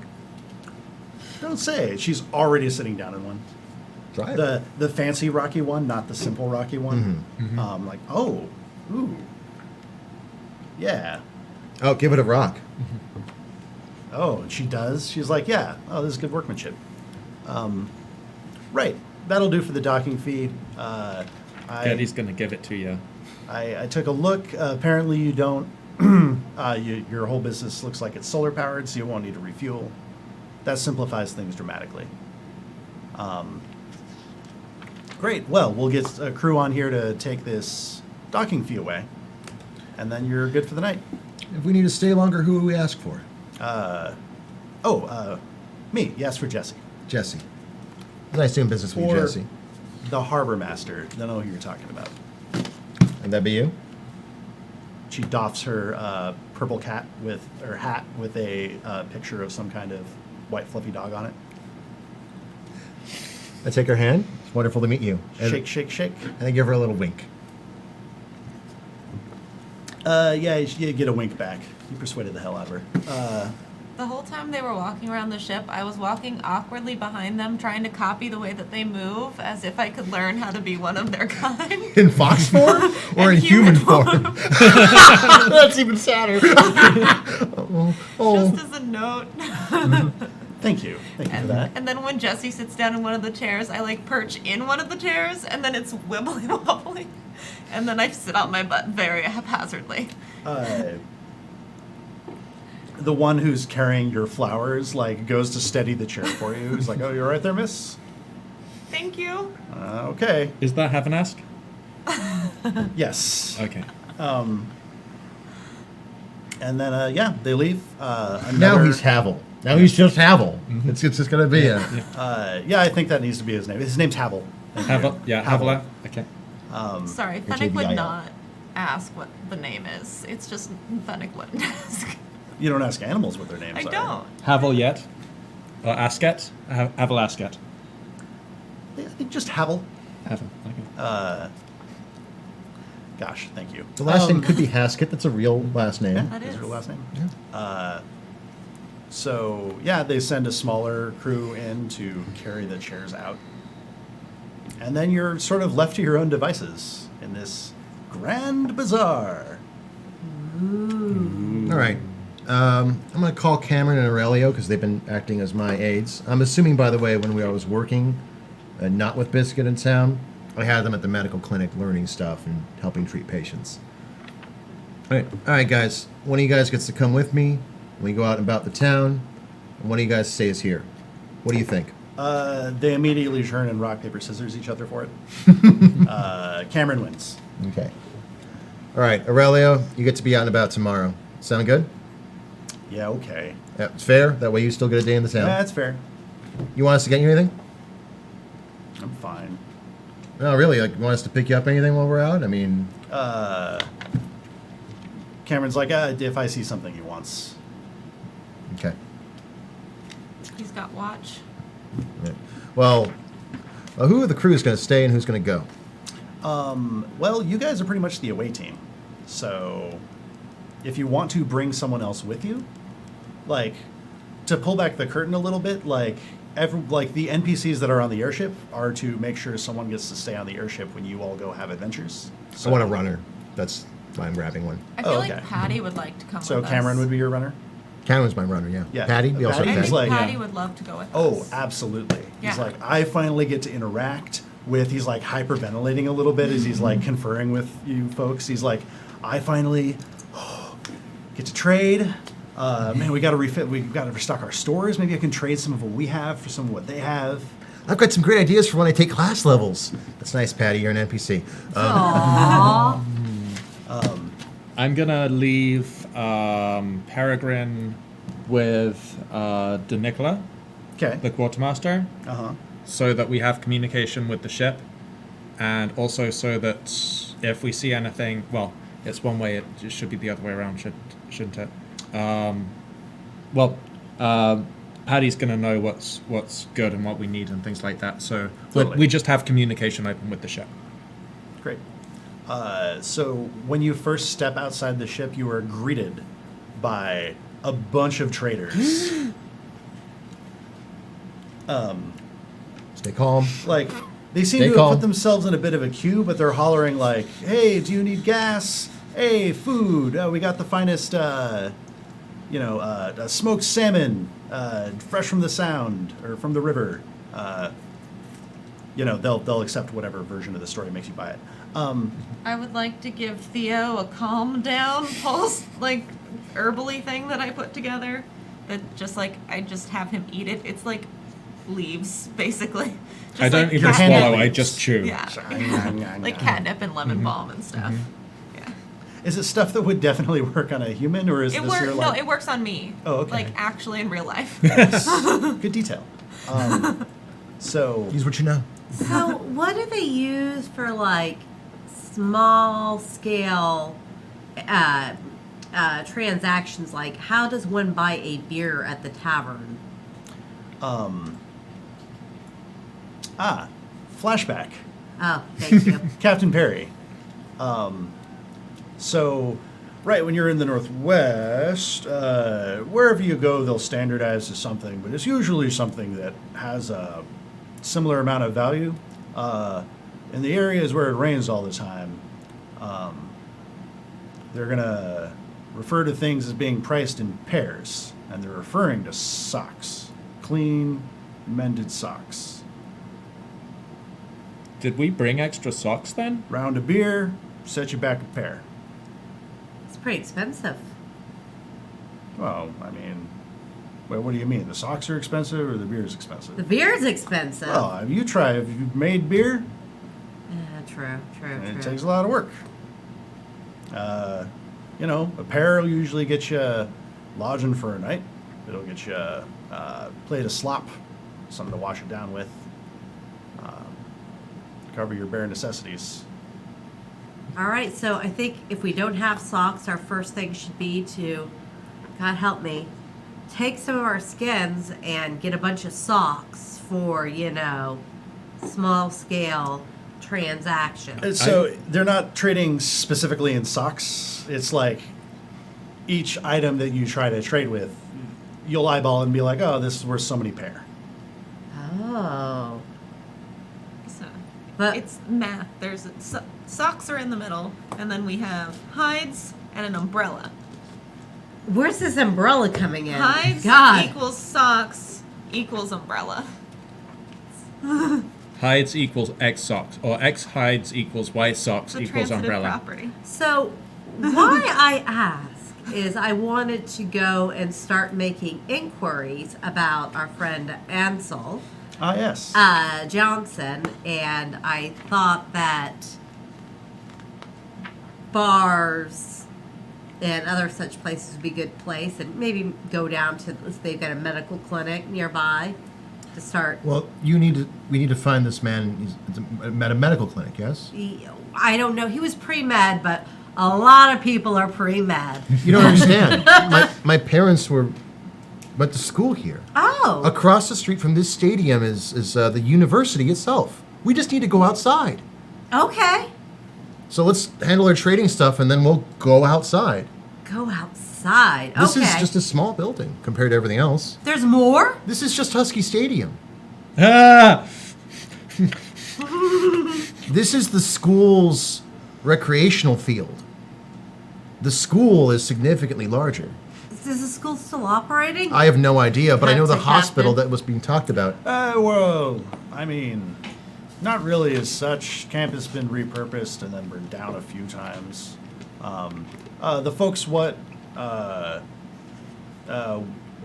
survived the war who were from the school, the professors and such, been snapped up by the various surviving factions in the area for their expertise. Okay. Probably went off to, let's see. Let's see, those communes that run the vertical farms downtown. Actually, a bunch of them probably went there. Babylonians probably made some offers to the others or made them disappear at some point in the night. Or they went off to Court Avalon. Coeur d'Alene? Oh, no, not Coeur d'Alene. I don't like stopping at Coeur d'Alene. Court Avalon. Some kind of little tin pot kingdom runs out of the old. There's this little lake in the north end, a green lake. A green lake? It's called Green Lake. Okay. My mother talked about Seattle a bit as a child, but I don't even really know what Green Lake is. He refers to a map, points it out. All right. So I guess we thank you, flashback, Captain Perry. All right. Shall we just do some persuasion rolls to see how we're doing with our overall trading? No, I figured Patty would handle most of Oh, it. okay, Unless cool. you have something you're looking for in specific. So this is like a grand marketplace. There's like a stall with like airship-sized weapons sticking out of it. There's like exotic foods from various parts of the continent. There's various like religious groups proselytizing from their own booths. There's a clinic. There's a bar. There's the cheaper bar on the other end of the stands.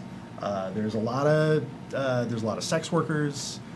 There's jesters and jugglers sort of moving through and troubadours moving through the crowds, looking for tips. You know, anyone got a spare pair? Are sex workers called harlots again? They're a whole myriad of things. All the names. All meaning slightly different things as to what services What they class provide and. Okay. There's people.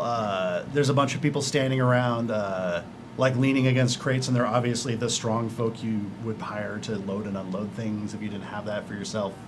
And then there's a few signs advertising in English and in Spanish. Which do any of you speak Spanish? Pointing at Getty. Advertising guide and transportation outside. In Spanish, here. Maybe getting trips to Mexico. Is that the idea, or? Possibly so. Or Outside of the Local stadium language. or outside of outside the of the city? stadium. It's pointing towards the big egress gates Oh. out towards the parking lot outside. Or maybe some community survived. I would like to see if they have any plants that I'm not familiar with or any like thing that I could add to my hydroponics.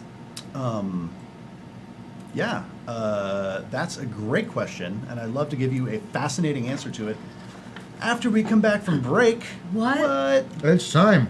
I don't really have a strong cliffhanger for you before this break. I don't know what plants I get yet. You don't know, yeah. Except, like, I could just write a check and make sure my ass catches it later. That, like, yeah, a totally interesting plant. When we come back, a totally interesting plant. So, I want to drop some announcements back on you before we head out on break. Just want to mention a few things. No show on Friday for the next week or two, but if you come back on Monday, you get to see Aloft again. If you come back on Wednesdays, you get to see Leviathan Distant Stars again. Both of those are at 7 p.m. on respective nights. Good stuff. Shirts from the Pride Month giveaway have been ordered. They'll get them to you ASAP. Saturday the 18th, expect a party of some kind. It's the 1-year anniversary of GeekSpaceTV streaming. More information will be coming to you soon down the pike, either from social medias or if you're watching the shows. And if you're going to be at PAX, please give a shout out. Various GeekSpaceTV cast and crew will be on a bunch of panels, and we'd love to see you. You could see us. Yeah. Also, I have a really important announcement, which is that, hang on, I'm reloading a page. A few really important, awesome announcements I'm excited about, and that is to thank some contributors from tonight.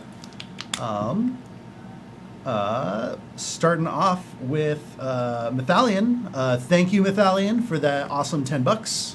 Mythalian asks, is Yolanda ready for her reappearance on the Newlywed Show? This is in reference to while you were gone, Yolanda disappeared to fight some spiders. Yes. Newlywed. Newlywed. Newlywed with a B. I got it. Yeah. Yes. I like you. What a, not just the money, but that pun that got us all was a Yeah, gift. da, da, da, da, Thank you, da. Mythalian. Nox the Mad Hatter chipped in a cool $30. Thank you, Ooh. Nox. Oh. Says it is to the hat buying fund. You're one of the real ones, yo.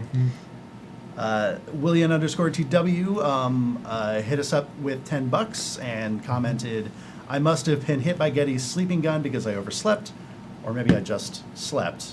Anyway, this is just a quick hello, nothing fancy. We are always happy to see you pop by, William. And thank you also for that really cool work you do helping maintain the wiki. William, tell you what. I haven't finalized what my sci-fi tech name for hold person is. Like I named comprehend language as translate in my sheet. I named sleep anesthetic in my sheet. Pick one for me for hold person that fits with that kind of theme, and I will use it. For now, it's paralytic, but I haven't used it really yet because we fought spiders last time. But if you come up with something cooler, I'll use that. Nice. What an offer. Be a part of shaping the world itself. Also, returning friend Mike Kozar slipped us a awesome $20. Thank you, Mike. He says, maybe the real sea monster was the friends we made along the way. That is... I need to find a way to make that endearingly canon now. Well, I think that actually kind of happened, having your freak out landing. Mm-hmm. That really was what happened, and then we had to friendship him through it. Yeah. Because otherwise he would have fled the role. Friendship is magic. Friendship's a class ability. And it looks like Nox also popped back in and gave us another $10. Thank you, Nox. And earned that sweet comment. So now we know how Fennec learned to be a human. You do you, Fennec. Keep those newcomers' backsides watched. Yeah. Nice. Secret origin. She was actually a fox the whole time. Yeah, this is some taking werewolf wild business. form as a human. Why do we only ever see her for up to like 2.5 or 3 hours at a time? She's a were human. So thanks everybody who contributes. It really helps the mission here at GeekSpaceTV, which is a nonprofit online broadcasting studio dedicated to improving diversity, inclusion, and representation in gaming and geek spaces, which is a pretty cool and important mission. We're going to pop out for about 10 minutes to do important stuff like catch our breath, use the restroom, get some more water, snacks, that sort of thing. Those are just some of the things that you can also do in this 10 minutes before you come back for the rest of tonight's episode of Aloft, a post-atomic romance here on GeekSpaceTV. See you in a few. Bye-bye. Bye. Bye.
welcome back to our second half of Aloft, a post-atomic romance here on GeekSpaceTV. So I think we want to get back into it. I hope you all had a good break. We had a good break. No, we didn't mention yet. What did we mention? We normally mention that thing. Which thing? The thing I'm pointing at. Jared? Monica? This thing. Oh, Oh, yeah. 360. Oh, Yeah. yeah. If you Yeah, hit we're up... not on 360 this week. Oh, okay. That explains it. No Yeah. Periscope for you today. Andy's Sorry. feeling lazy. All right. Well, we still respect Anna's choices. Mhm. And if you're watching this on VOD later, chances are decent. Maybe 360 will be back on Periscope later when you're watching this for the show that's on next. Mhm. So, yeah. Yeah. Also, as a reminder, there's VODs of this show's old episodes and all the other shows on GeekSpaceTV available from the Twitch page as well as the YouTube page. Link is accessible from the Twitch page. And it's all a bunch of cool stuff, so come check it out. Like this thing you're checking out right now. So y'all were at the Grand Bazaar, which is in the old Husky Stadium in Seattle. And Fennec had asked about what cool plants they had, and I promised that there'd be one. Yeah, so your nose brings you to a stall that's sort of very close. It's on the ground level. It's close to where the ships are parked. And it's you don't see the plants themselves, but you see the food that they've made from it. And it's this like brilliantly almost rainbow striped. Actually, you grew up in a landlocked place. You've probably never seen kelp before. Yeah. You've probably seen it in the like botany texts that Grandma Gaia showed you. Yeah. And the ones that were in color, like indicated as usually, red or green. But this is like you've seen the scales of lake fish before, like rainbow trout, that sort of thing. This kelp has an iridescent sheen to it. And it's prepared in a few different ways. Like this is like the person who harvests this crazy kelp stand, or like the partner or spouse or whatever, the person who goes out and collects it. So it's like some of it's steamed and some of it's been dried, some of it's been minced up into like salads with some kind of oil and some crumbled tree nuts on, and like oh, newcomer, rainbow kelp. What is it? It's rainbow kelp. Where does it come from? It comes from the sea. Also from the lakes connected to the sea. Basically anywhere where the glow touches in the waters around here. It looks like nothing I've ever seen before. Try a bite. And he Okay. pushes like a small, like, the size of the like sample cups you get at Trader Joe's? Like it's that size, like a shot glass size little ceramic bowl towards you.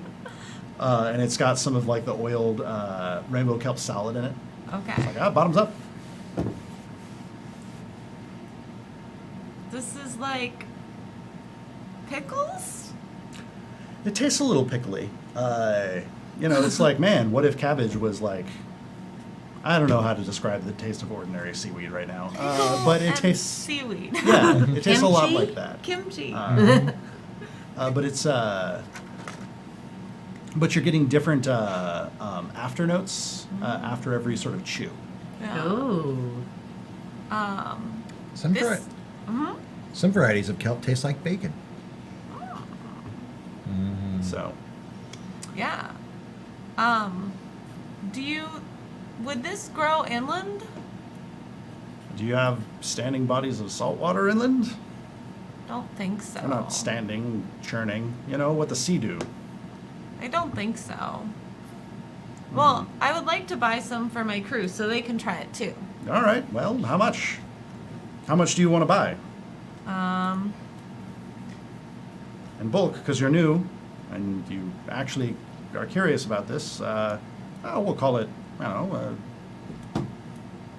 a sock a pound for the good fresh. And he's got this big net, just slams a bunch of still saltwater wet rainbow kelp onto the table in his booth. Is Patty or Tybalt nearby? Tybalt's nearby. You can see where Patty is, like, darting from booth to booth like kid in a candy store, like, I can actually trade with people. I should ask the person who's in charge of making sure we have the right amount of things how much I should get. Do you mind if I come right back? Oh, yeah. I'll be here until, a fair bit after sundown. Okay. Because it also makes a great dessert. It's good any time of day or night. I definitely ate seaweed before bed last night in real life. Bad seaweed? I ate seaweed right before bed last night. Ah, well.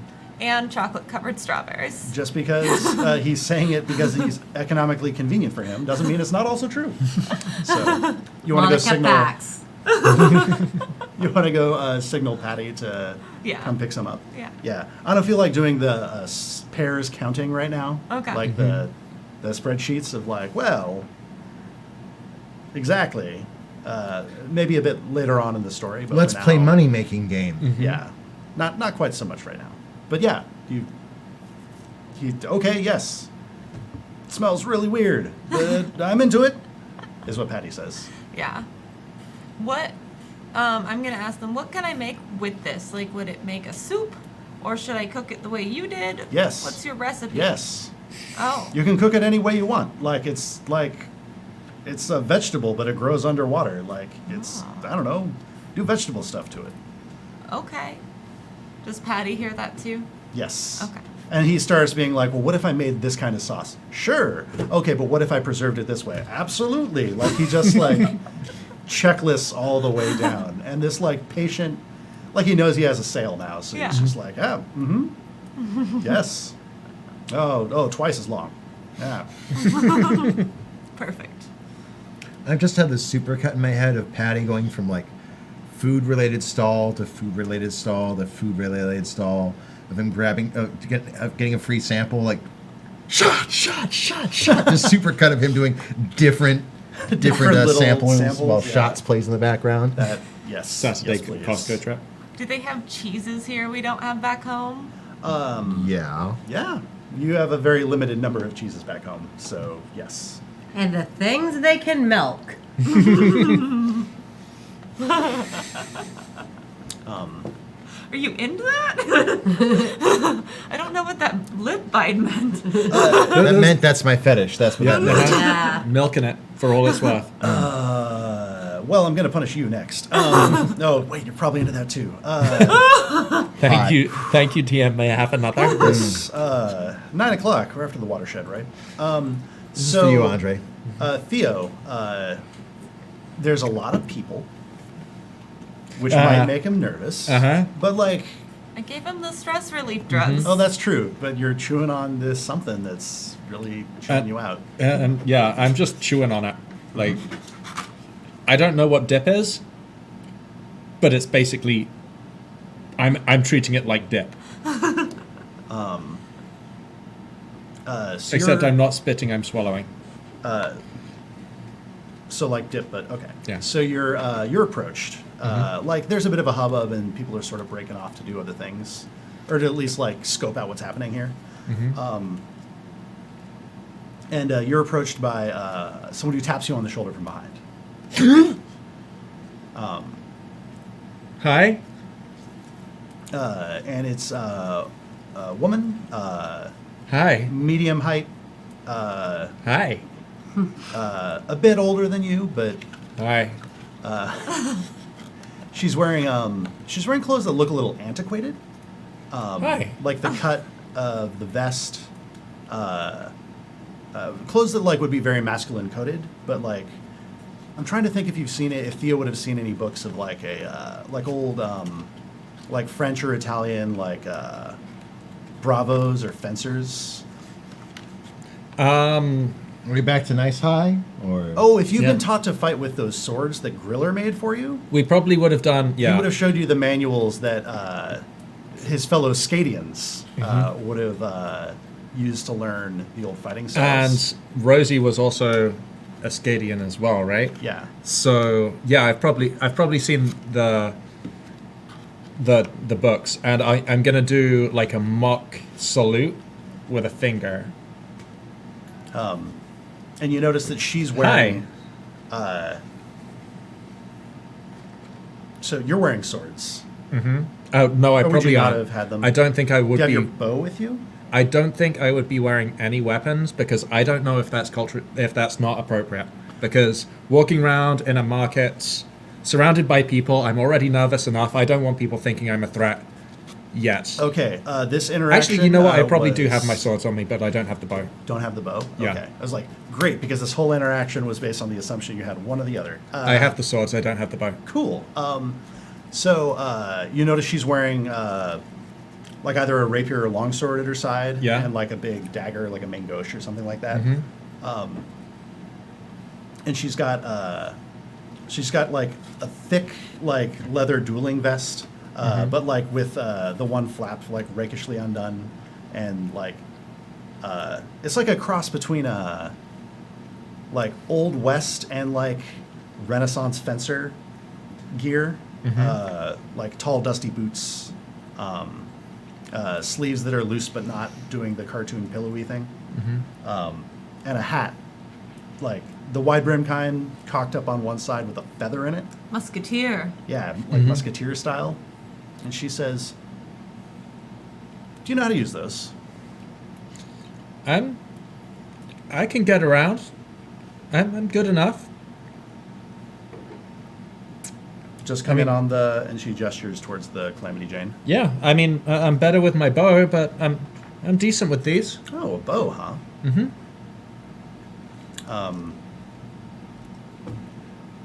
You should come meet my friends.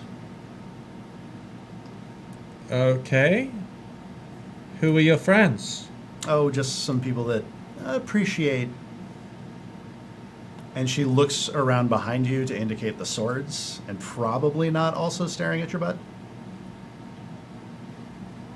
I'm checking my pockets. Okay, make a insider perception check.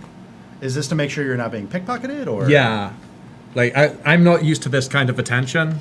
So this is like... So this is perception? Yeah. Yeah. 22. 22. Oh, everything's still there. Everything's still there? Would he also be able to determine whether or not she was checking out his butt? With that perception check? Probably a bit. You getting the flirty smirk afterwards? I still don't know what that means. Cool. She's now smirking at me too. She says, there's a bar, more of a club, really.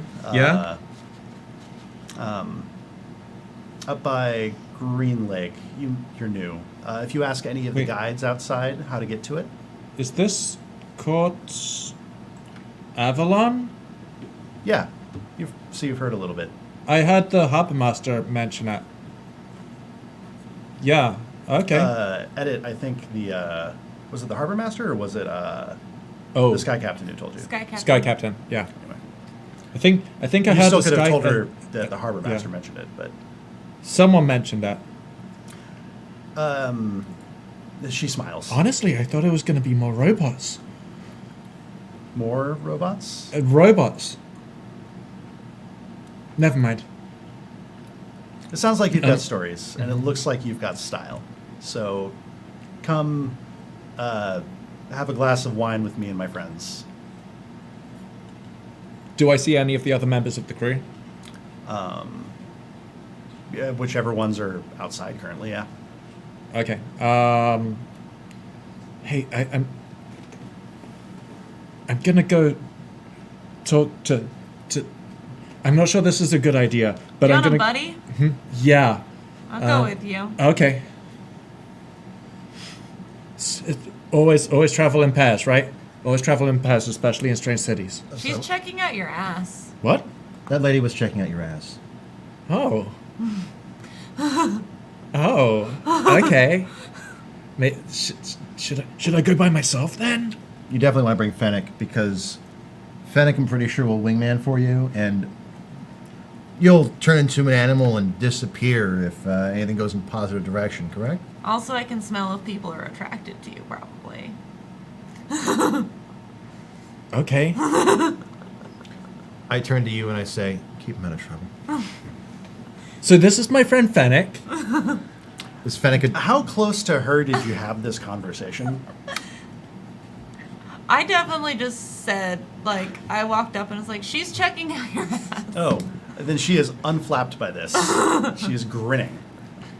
She's like, okay, well, you're both welcome. If ask for where the Bravos hang when you get to Green Lake. I was assuming that I could perceive that. I'm sorry. That's a fair assumption. I would have stopped you if it Okay. was an overreach. Yeah. It sounded like she did, obviously. And at that, she doffs her hat with a sweep, I go to doff a hat before realizing I'm not wearing one. and she's already sort of chuckling at the gesture as she's turned and headed towards the gates. That was strange. But she seems nice. Do you think she was nice? She seems nice. It could be Yeah. a trap. it could be an obvious trap. A very obvious trap. That- Check your kidneys. I check my kidneys. Unpunctured. Yeah. They're not punctured. They aren't bludgeoned either. Yeah. Guys, Or bludgeons. I was thinking we have a particular set of skills. Killing things or knocking them out. And I was wondering, do we think that there's some sort of, I don't know, place that people who need things defeat it? Creatures cleared? She seemed, I didn't get her name, but she seemed like she knows a thing about like killing things and knocking things out. I don't know. She sounded like she was in a dueling club. I heard about those. Those were in those books. Yeah, I mean, but does she kill like monsters? Lando, 3 months ago you were in a dueling club. We probably have pretty good chances there. Yeah, but I want to kill I want to kill a sea monster. I think she wants to mate with Theo. That's a fair assumption. Yeah. I've never been. Sea monsters. And sort of over your shoulder looms the larger bodyguard who's still holding the bouquet. Oh. I mean, are you a good swimmer? Yes. Well, I mean, there's sea monsters in the lake. There's also sea monsters over in the Sound. The RV sea They have monsters. too many. He's getting into like hunching over and getting into storyteller mode. He's like, they have too many arms and too many fins and too many pale watching eyes. I don't go in the water anymore. So if I were to kill one and bring it back, how many pairs of socks would that be worth? Oh gosh, you can make all sorts of useful things from the sea monsters' bodies. Their flesh is very nutritious. What sort of sea monsters are they? Well, have you ever seen an octopus Not or a personally. squid? Y'all seem like you're from a bit east, so like Is that a sea spider? a little Close bit. enough. They got too many arms, really big ones of those. I really want to do a perception check, but this is not some. Theo would believe all of this. Also, man, the fish. Some of them got real mean compared to what my mom and dad said they were like back in the day. So, all manner of like sharks and Could I ask you something? yeah. My What's up? parents told me that there was a great sort of wonderful creature that lived in the Sound called an orca that fought other monsters. What's become of them? Oh, orcas? They're legends around here. Ain't I've never seen one personally. It's supposed to be a sign of great luck, or you pray that if you're out fishing, if you're one of those folks that does it in a boat instead of a balloon, one of those gets its arms wrapped around you. Actually, it's funny out here. One of the salutes that fishers and sailors give to each other is like, "May the orca always watch your back." They're gone, aren't they? Well, no, about half the people who make their living on a boat out here swear up and down they've seen one before. heard that before. But you've seen them from land. There's any points and there's a booth with a bunch of like local art and like, oh yeah, orca themed stuff. Some of it like very photographic, some of it having that like local sort of like Salish look to it. Some of fusion. I'll have recognized the Salish stuff and start like finding myself drawn to the trinkets. Orcas seem much nicer than Makos. Said in front of him. Makos. Is that like a kind of? I bet orcas eat makos. It's a I bet shark. They eat them for Yeah. Oh yeah, I bet they eat them for breakfast. Yeah. Yeah. Weren't you supposed to do something in town? Yeah. Are we done here? Can we go outside? Were you going to come with me? You mean out to go hunt sea monsters? No, to hunt Ansel. Oh, yes, let's do that. I mean, hug him, not like. No, to Yeah. actually, before we go, is there a bookstore here? Here in the Grand Bazaar. Yes. Ooh, there is. There definitely is. There is a tent with a bunch of books stacked up on card tables under it. Okay. There is, it's like you can ask around and they're like, oh yeah, up there. It's got a sign on it that says half pair books. It's a bit up in the stands. It's a local You'll joke, have to- folks. It's a local joke. You'll have to climb to get to it. Half pair of books. But if you want to stop by, then Twice John's totally. tails. Yeah.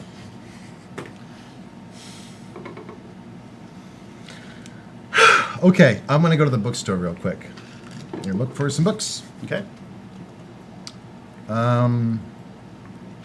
I will ask for 4 different types of books. Okay. Can you tell me if I'm able to find anything that fits? What are the 4 different types of books? I'm just going to start a piece of paper here.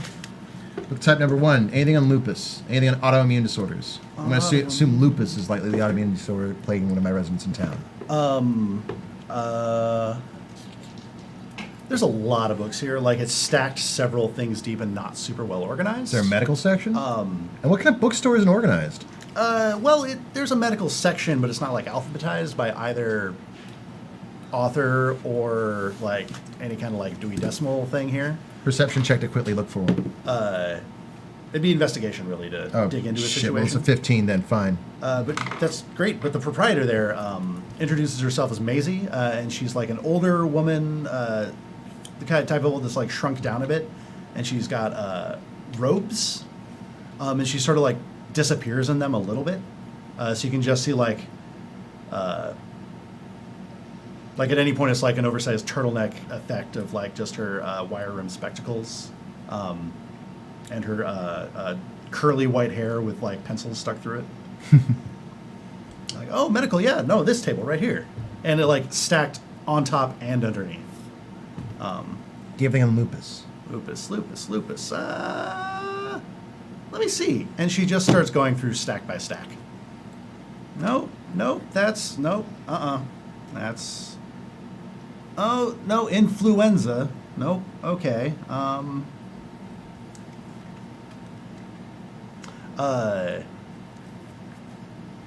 15 minutes of searching later, no. Shit. All right. There are some useful medical texts. At this current glance you've made through the stack, it doesn't look like there's anything in there that you don't already know or have an equivalent text for. There's Okay. like 3 copies of the 3rd book of the Twilight series that nobody wants. Yeah. It's a whole, It's one of whole those. pile, a mountain of Dean Koontz. Just, A lot of Heinlein. Just like in the medical section, there's like 6 copies of the 4-Hour Body.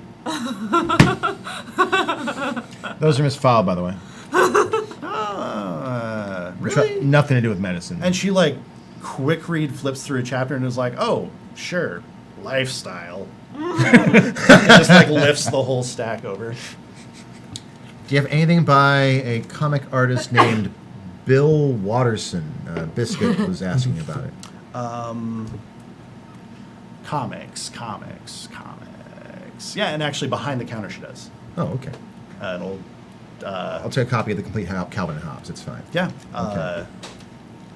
She has. Like, it's been read through 100 times. It's missing a page or two. I will stop to find a better copy. It's for Biscuit. I'm not going to give sure. it broken. Well, it's the apocalypse, my dude. Like,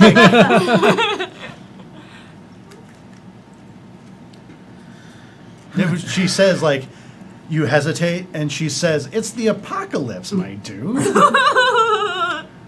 One of these days, I'm going to fly to Chagrin Falls.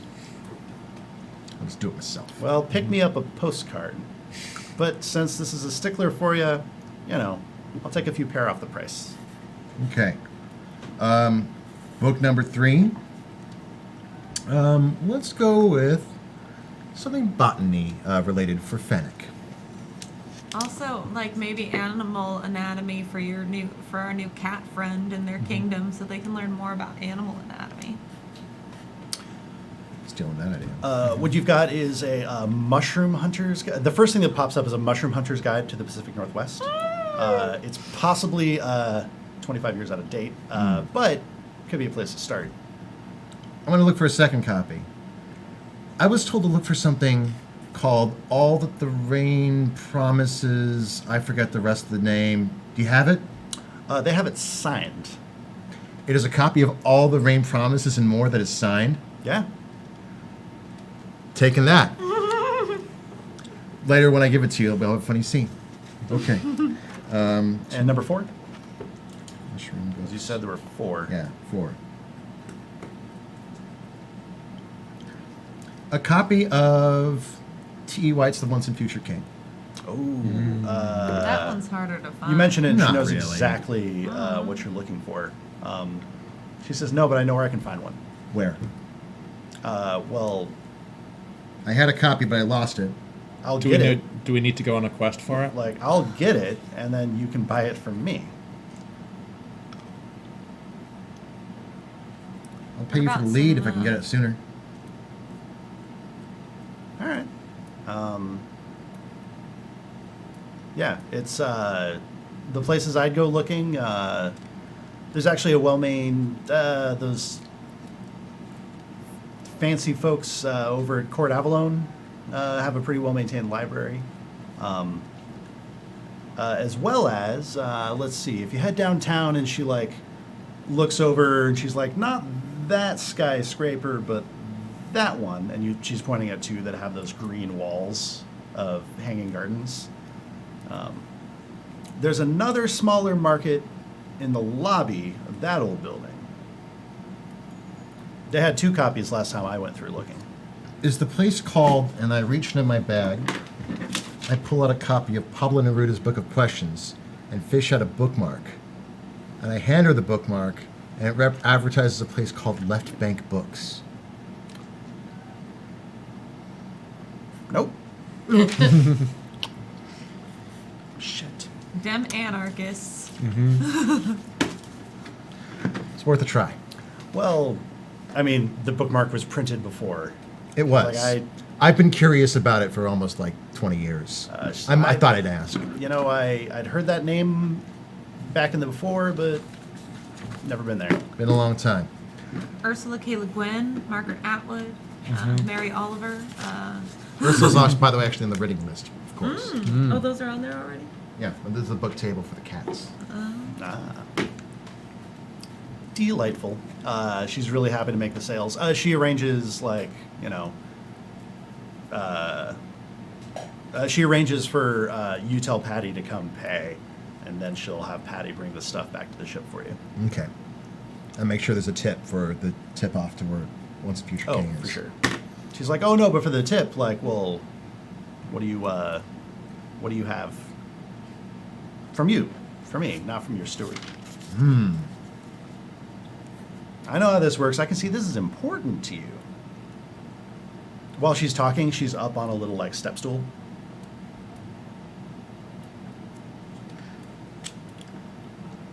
The tip is not a book, but I will give you a novella. And I hand her a copy of Banana Yoshimoto's Moonlight Shadow. It made me cry. Read it yourself before you sell it. Well, thank you very much, young man. By the way, that's a real recommendation. Really read that. It makes me cry every time. Banana Yoshimoto's Moonlight Shadow. She's got a high-backed stuffed chair in the tent, sort of behind her counter, as it were. And she hauls the step stool over and plops down and starts reading the book. Okay. I come back book shopping. I'm clutching my copy of the complete Calvin and Hobbes. Not really complete because it's missing a page. If you had sleight of hand while she's reading the book, just 5 more books. Oh, rob from a bookseller? Yeah. Sounds like some bad luck. That's, Like your glasses prescription worsens overnight. Oh. you kidding? You try going to hell after that, they say, no, you're too bad for this place. Go somewhere else. She was going to hang on to that Calvin and Hobbes until Patty came by. Oh, okay. Yeah. Can we go now? Are we ready? We can go now. Okay, let's go. Okay, so you go out the big main gates, and there's more people hawking stuff. There's more food stands and things like that. There's a bunch of people in pedicabs and rickshaws, like offering guide and transportation services. There's a couple of honest-to-God horse-drawn like wagons, as well as one wagon that has like 4 bicycles hooked up to the front of it. But not one that has like 8 sets of pedals sideways facing. None of those. No, okay. So all facing unfortunately. towards the middle. No, No, with a bar there maybe. Possibly used to be a bar there. Not at this particular little transportation station. There's also signs indicating towards there's some stairways leading down into a dark train station, as it's still clearly labeled, and there's more guides around the front of that holding lanterns, waving and offering their services through the old rail tunnels to get from place to place. You want to head to Green Lake? I actually have a reason. Oh. Yeah. Well, we were going to stop off at the clinic here at the UW and see if. That's right. Let's do it. All right. I was assuming I'm not in this scene. Yeah. Thank you for being patient with me while I was book shopping. Absolutely, absolutely. I appreciate having a secondhand guide to this area. So, Ansel Johnson, son of Sheriff Cindy Johnson, was last seen studying pre-medicine here at the University of Washington at the time of the apocalypse. The UW wasn't glassed, so the School of Medicine is where we're going to want to check. That would be a good start. People who were around at that time maybe know if he got recruited elsewhere or if he's still hanging around. And I have a photo. There's 2 places to look: the school itself, the School of Medicine, and as we step outside of the stadium, I point to the left, the hospital, medical center, the University of Washington Medical Center, Oh, let's start there. where med students would be. Yeah, it's like, it's a Across the stone's street. throw- It's across the street. Yeah, so I've it heard. looks like the first 2 levels of this building are occupied. The sun's getting low, so some lights are coming on in the windows. For the next several stories up, the building is completely gutted by fire. The medical center? Yeah. It hasn't been patched up yet? Nope. Looks like it'd be a lot of work. Is it still a hospital? As you get closer, you see the old signs for the hospital outside, but there doesn't seem to be any like people bringing in the sick kind of action. I don't think this is a hospital anymore. Well, but maybe the people know. Let's just start by asking around and asking where we should ask. So Either way. Alrighty, so I am gonna go and greet people and glad hand and persuade. Over at what may or may not still be a hospital. Yeah, maybe the people there knew the people there who knew the people there. Sure. So you step in, and in the old hospital lobby, which is now, it looks like it has its old electric lighting replaced with like candles and like oil lanterns and stuff like that. There is someone at the desk who looks like a guard. Excellent. With like waste mail. And a creaky old shotgun leaning against the desk. And he says, "Oh, here for business or?" Business. I am on a quest. He Probably not the best way to describe the situation. he says, "All right, well," and he points to the directory on the wall, which has a bunch of pieces of tape placed over it, like over all the entries for places that aren't on the first or second floor, and then other things have written in marker what's there now, and it's there's titles on them that indicate like, oh, so and so merchant concern, so and so shipping company, so and so. Like there's names of companies basically or associations that are all about trade. Where is your chief medical establishment in the city? And he does like a, you're new? Okay, obviously. Oh, okay. Oh, were you in one of those two ships that came in today? Yes. Great. I'm surprised no one from one of these offices has come to ask you about renting use of your vessel yet. Like a hospital or a clinic or a... Yes. Where would be the successor to the UW School of Medicine? I mean...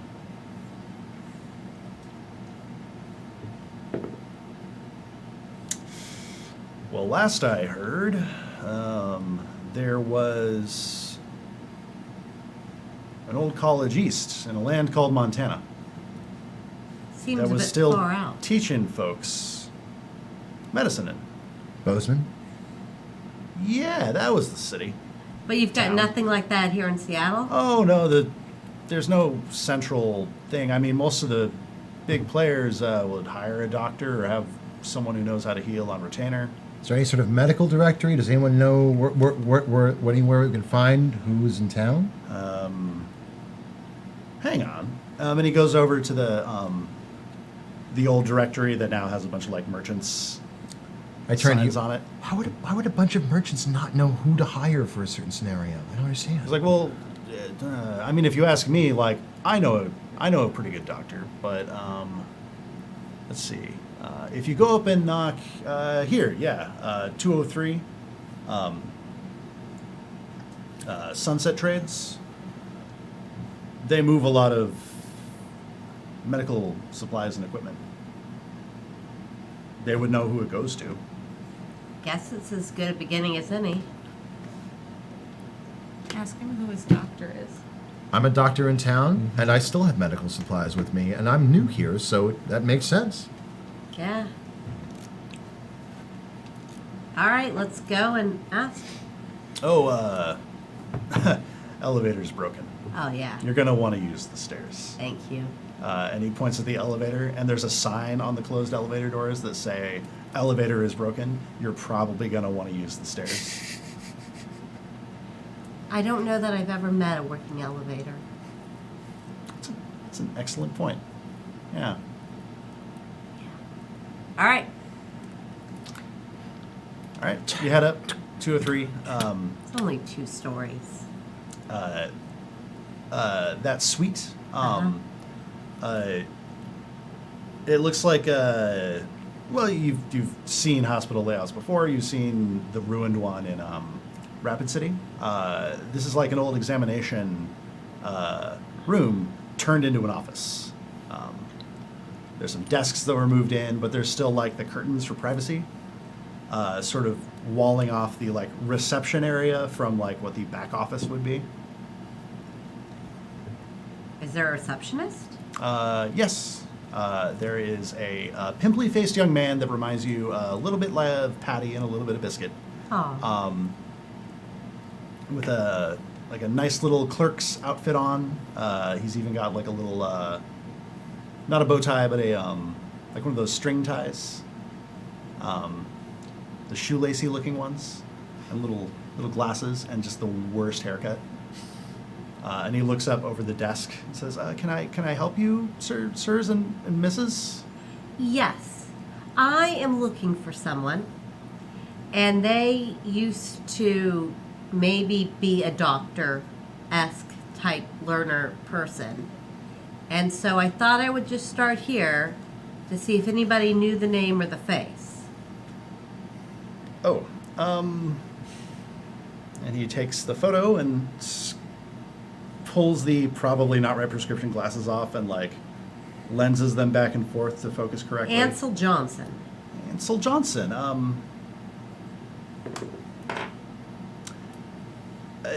Perhaps I should check my. And he's like, sort of. He hands you back the picture, and he's Excellent. fumbling through his, like the Rolodex and the ledger and stuff like that. Can I see those for a moment? I'm pointing towards his glasses. I need them. Just a moment. I'm not sure that's. And the curtain moves. And a woman in a like post-apocalyptic power suit strides out. Like she's got the heels and she's got the slacks, but like the jacket is bulging with what is probably like a vest, like an armored vest underneath, or something like that. She's got like a mean-looking knife at her hip. And is holding like another, portfolio full of what are probably, judging by her bearing, important documents. Yeah, she says, he said he needs them to see. They don't work right for him. I'm going to fix them. Yeah, and we were going to get, who are you? And what are you doing in my office? I'm with her, but I'm a doctor. Again, and I point toward the man. If you hand me those, I'll fix them for you, and you'll be able to use them just right. Roll to impress. You want to try my persuasion score? I'm a bard, 21. Nice. Yeah, well, she rolled a 1 to be cantankerous at you. Which means good things for your intention, not for hers. She's like, show him the glasses. Okay, here. Mending. I proceed to very impressively conjure a small suite of tools as I begin to shave and fix the glasses. Oh. Well, you're obviously not here to buy, then. What are you doing harassing my, page? Glasses screws now are even better than ever. It's like new. It's like he got glasses from before the war. Am I Wow, that really, thank you. And then he pipes down because his boss is, well, mollified because you impressed her. So, never mind. I motion toward the boss. Let's go ahead and redact harassing. Do you feel harassed, Mr. Page? He looks up at his boss. And she waits to see what he says. And he's like, oh no, a test. You better not say anything. We'll leave it at that. No, sir. Fine. Thank you. Step into my office. Actually, this is my associate's errand. I'll wait out here. All right, keep looking for that name, I say to the page. Yes, ma'am. Flip, flip, flip, flip. Hello. I am looking for somebody and who I believe might be medically connected, and I was told that your business might be a good place to begin. I'm looking for this man, plus about 25 years. Ansel Johnson. Johnson. I don't recognize the name. Why do you think you do business with us? Last we heard, he was learning some doctrine at the time of the incident, and it's the only lead we've got. I'm sorry, by incident you mean... The apocalypse. Oh, sure. Yes, okay, yes. Well, That time that 80% of everyone died. Yeah, Yeah, that one. Yeah. she doesn't look that much older than you. Okay. No, I don't know any Ansel Johnson. All right. But, well, I can give you some leads to follow up on. Found it, says the little boy. I'll pop my little head out the other curtain. Where are you at? I think this signature says, I'm sorry, doctors, they're the worst. I think this. Let me take a look. There's an A and a J. Oh, that's clearly an A and a J.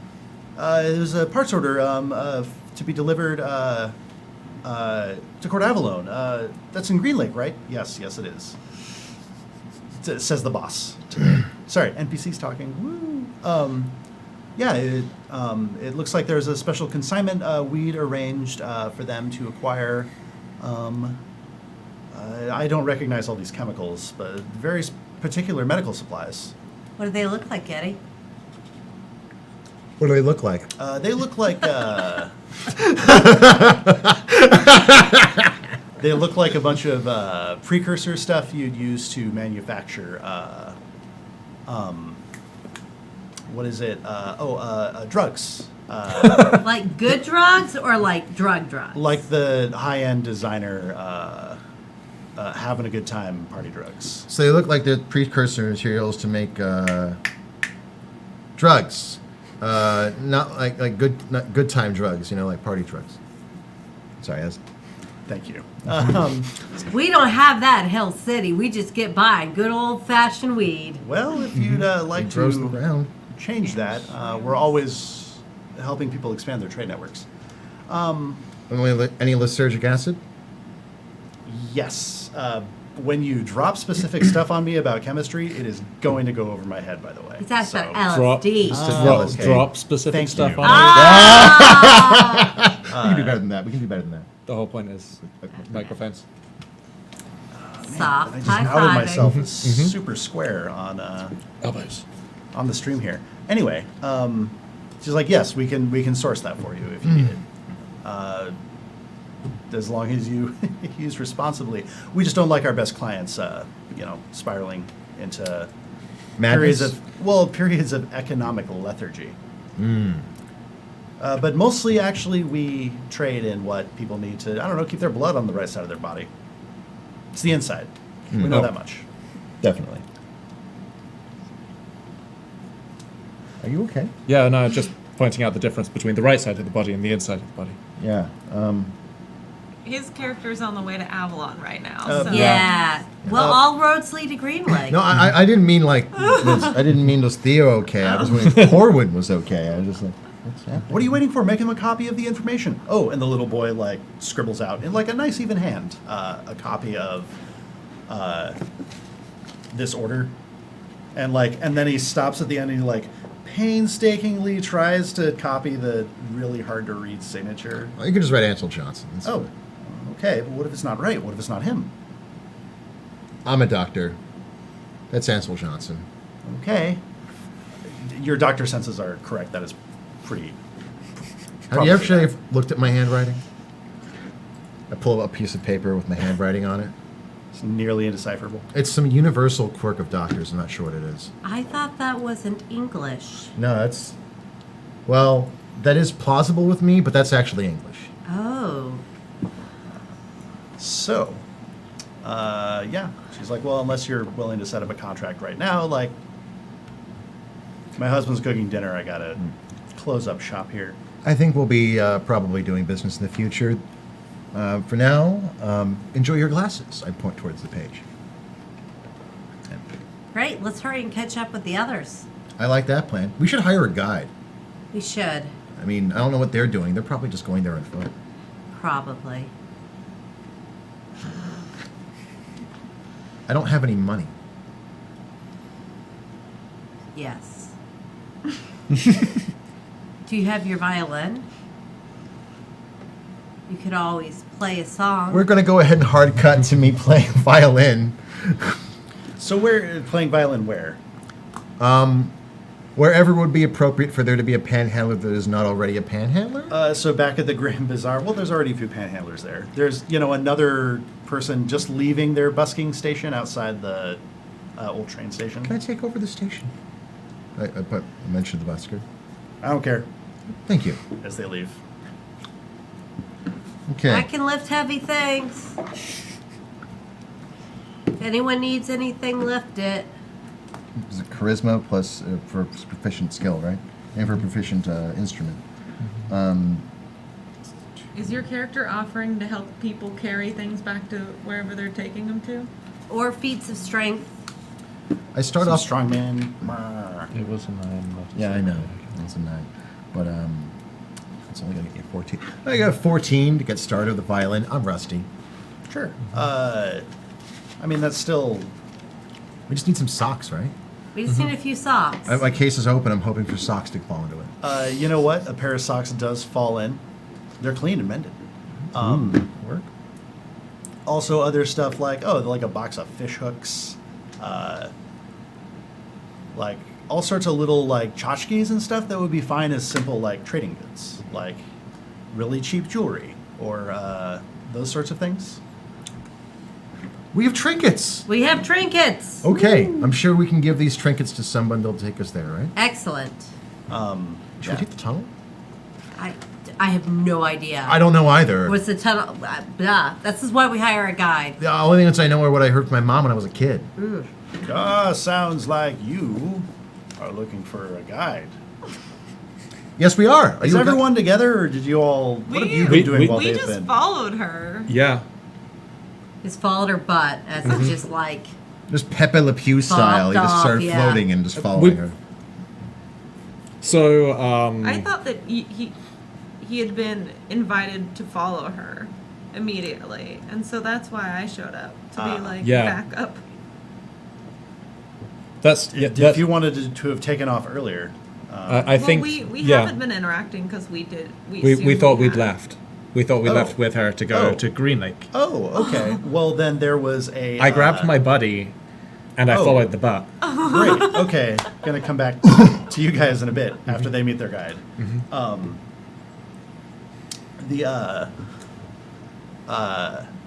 So there's this guy in like a dusty, not too dusty. This place is rainwashed on a regular basis. He's got old, I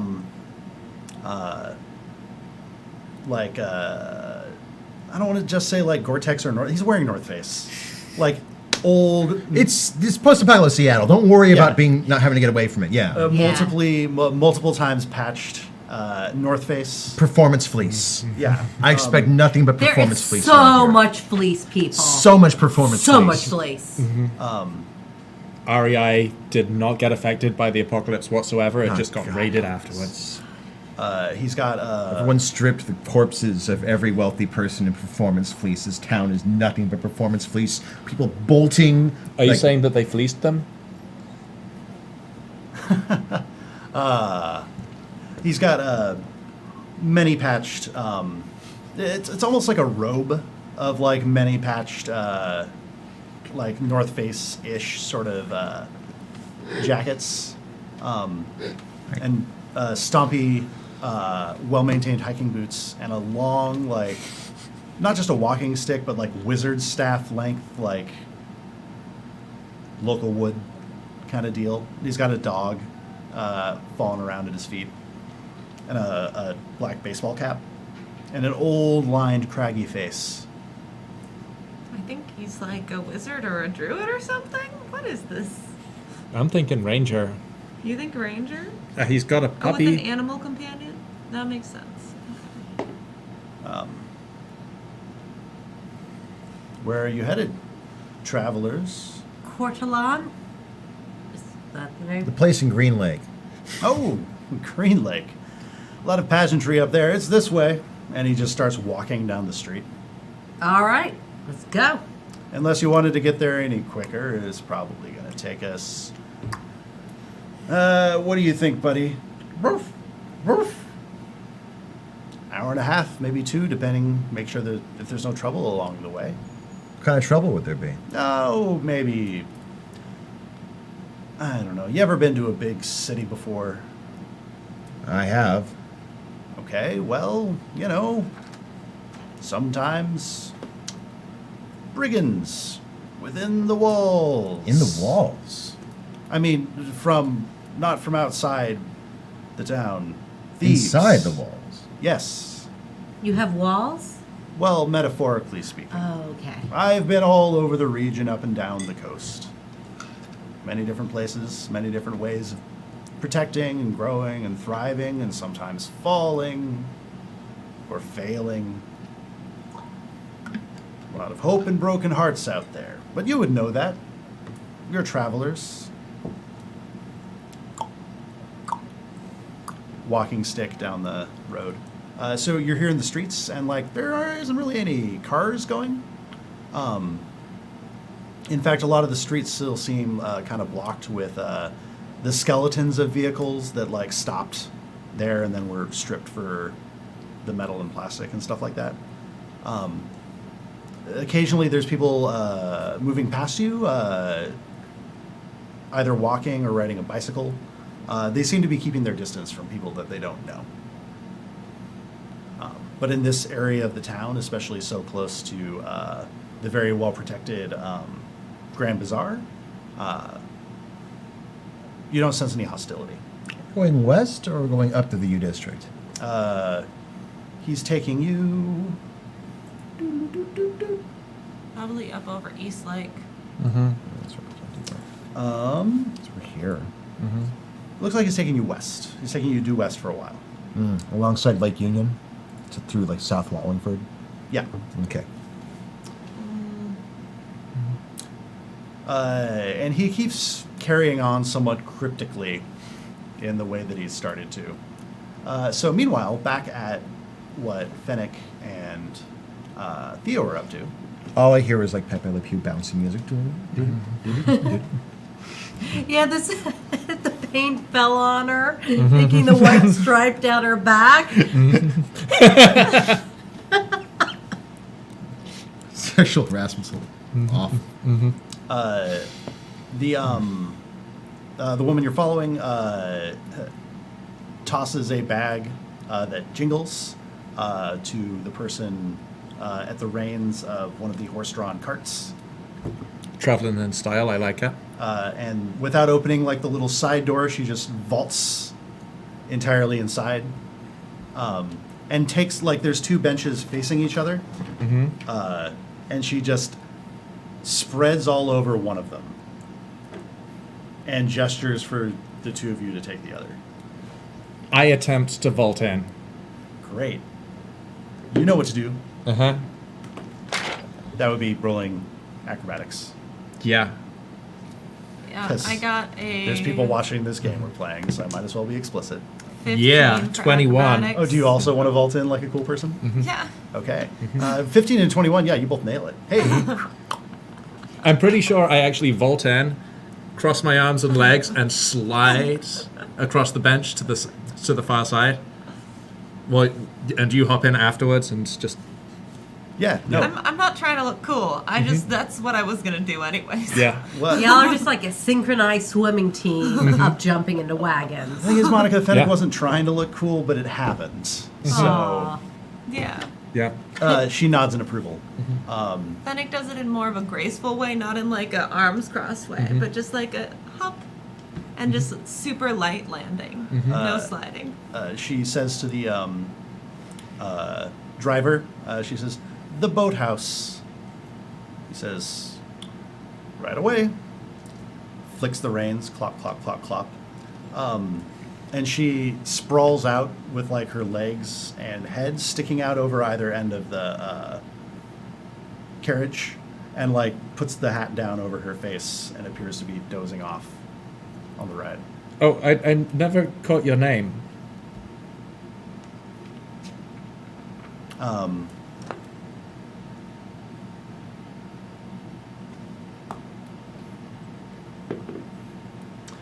She says, "No, you didn't." You hear muffled from underneath the hat. Okay. And so a little bit later, they're taking a different route so you don't run into your friends who are going to be there a bit after you because they're walking, unless they insist their guide helps them higher. Oh, I'm gonna, because I know she was impressed by the fact that I also do a bow, I'm going to talk quickly to Peregrine, through Peregrine, to DeNicola. Just go. Uh-huh. Hey, I just need to grab Peregrine for a little bit. We're going up to Green Lake. Just hold down the fort, and I'm going to get Peregrine to go and with his brand new legs, grab my bow. Oh. And follow and. Uh huh. Is he going to follow and caddy the bow for you? Or is he going to bring it to the carriage? He's going to follow, but what he's not actually going to follow. He's just going to float overhead with the bow. Oh, nice. Yeah, and he's. I don't know if I have the capacity to do this, but he's kind of taking a good look at the terrain and like recording it, if possible. Sure. Yeah. He has This way- limited recording capability. Mm-hmm. But, some. Yeah. I just want to make sure that we're not going into a situation where we can't get out again afterwards. Sure. And having Peregrine scan that seems like a traditional way of doing the thing. You pointed at me? No. Okay. Yeah. Totally. Peregrine is on Overwatch. Your eye in the sky. That's my buddy. Yeah. So you get there to the destination, and as you're passing through these various neighborhoods, what you're seeing is that some patches of them have been rebuilt, but fire has devastated this place. A bunch of years back, you see it in like the marks on the frames and skeletons of various buildings, and then greenery has grown in around the gaps and through these old buildings that have been gutted by fire. So this place is very, very green. A lot of plants. I don't know what else would make it green. Trees? Paint? Yeah, Those are also plants. That could be that, yes. And you see a fair amount of wildlife, or I don't know, another form of city life, but like hanging, mostly living in those plots that have been destroyed by fire and then grown back through. A lot of raccoons, just so many. Do I see any ossicones? Make a perception check.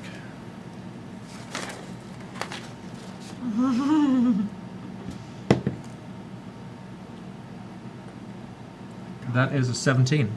Just Tybbalt's. Oh, Oh, shit. is How long has he Tybalt been with in us? the carriage? Tybalt Yeah. should be hanging with me, Yeah. right? Yeah. Okay. Like it just had been obvious about it at all. Yeah. I thought But- I was the stealthy one in the group. He's putting me to shame. Well, he's like, size of a loaf of bread, so what can you do? Hard to compete with that. They roll you in through, there's a fence around a park around a lake.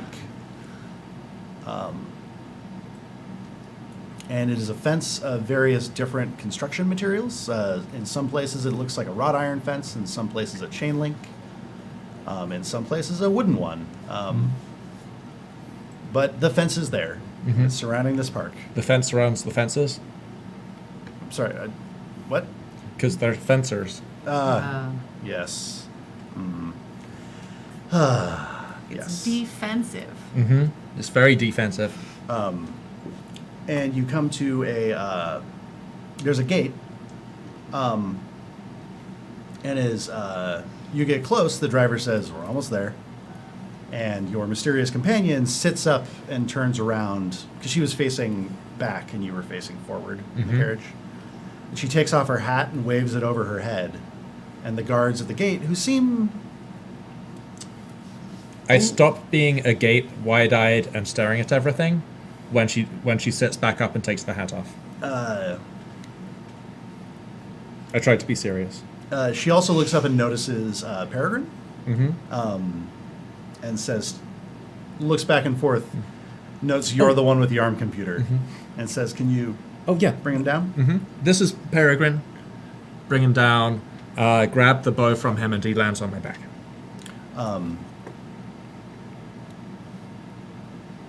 Everyone here seems to, who you have not met yet, seems to be impressed by this. They pull you in down a driveway. There's a few more horses and other carts parked next to a clubhouse of some kind. Mm-hmm. You have a drone delivery service for your longbow. Yes, I do. That's pretty cool. Hashtag Seattle. Oh. Dirty. Over you're not sure what it used to be a long time ago, but this is now a soiree zone.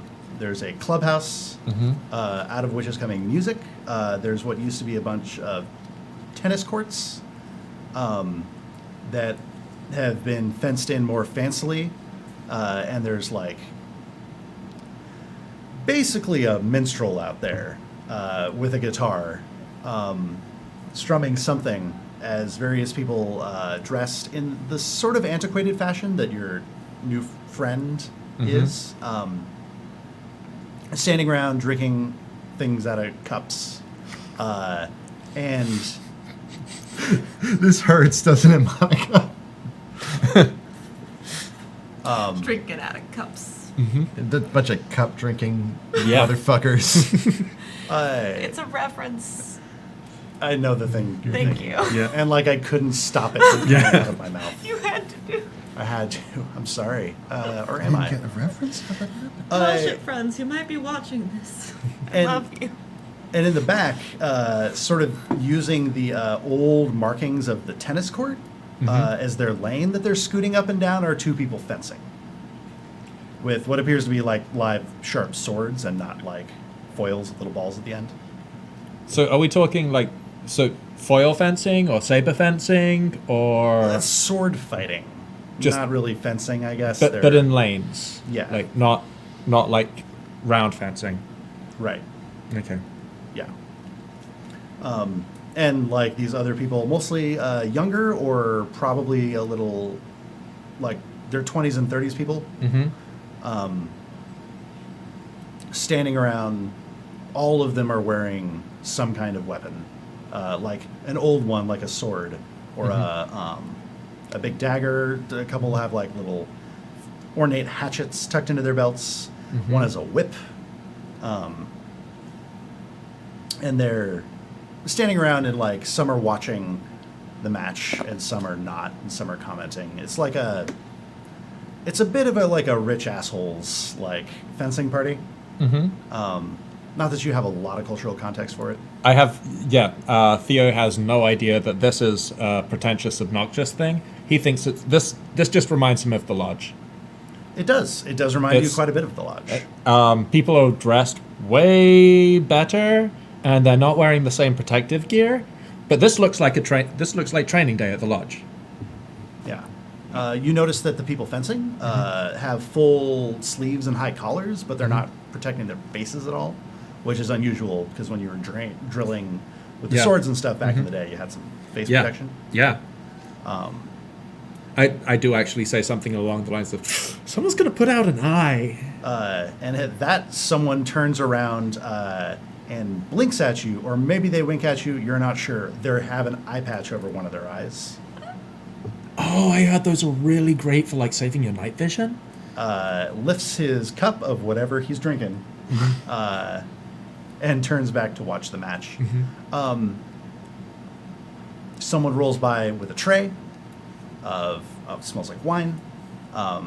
Now, did we have wine back in Hill City? It didn't exactly seem like a great growing region. No, what you have had are the very few dusty preserved bottles. But did anyone give Theo one of those? No, I think beer, yes, and moonshine, yes, wine. You've never had this kind of no-no juice before. Yeah, no, it's just, I mean, I'm sure I've heard about it, but Smells fruity. huh. Did my mysterious companion grab a glass? Yes, yes. She In did. which case, I grabbed a glass. And she says, "Loosen up. We're on next." Okay. You're gonna fight Yeah, each other? yeah. What do you want to fight with?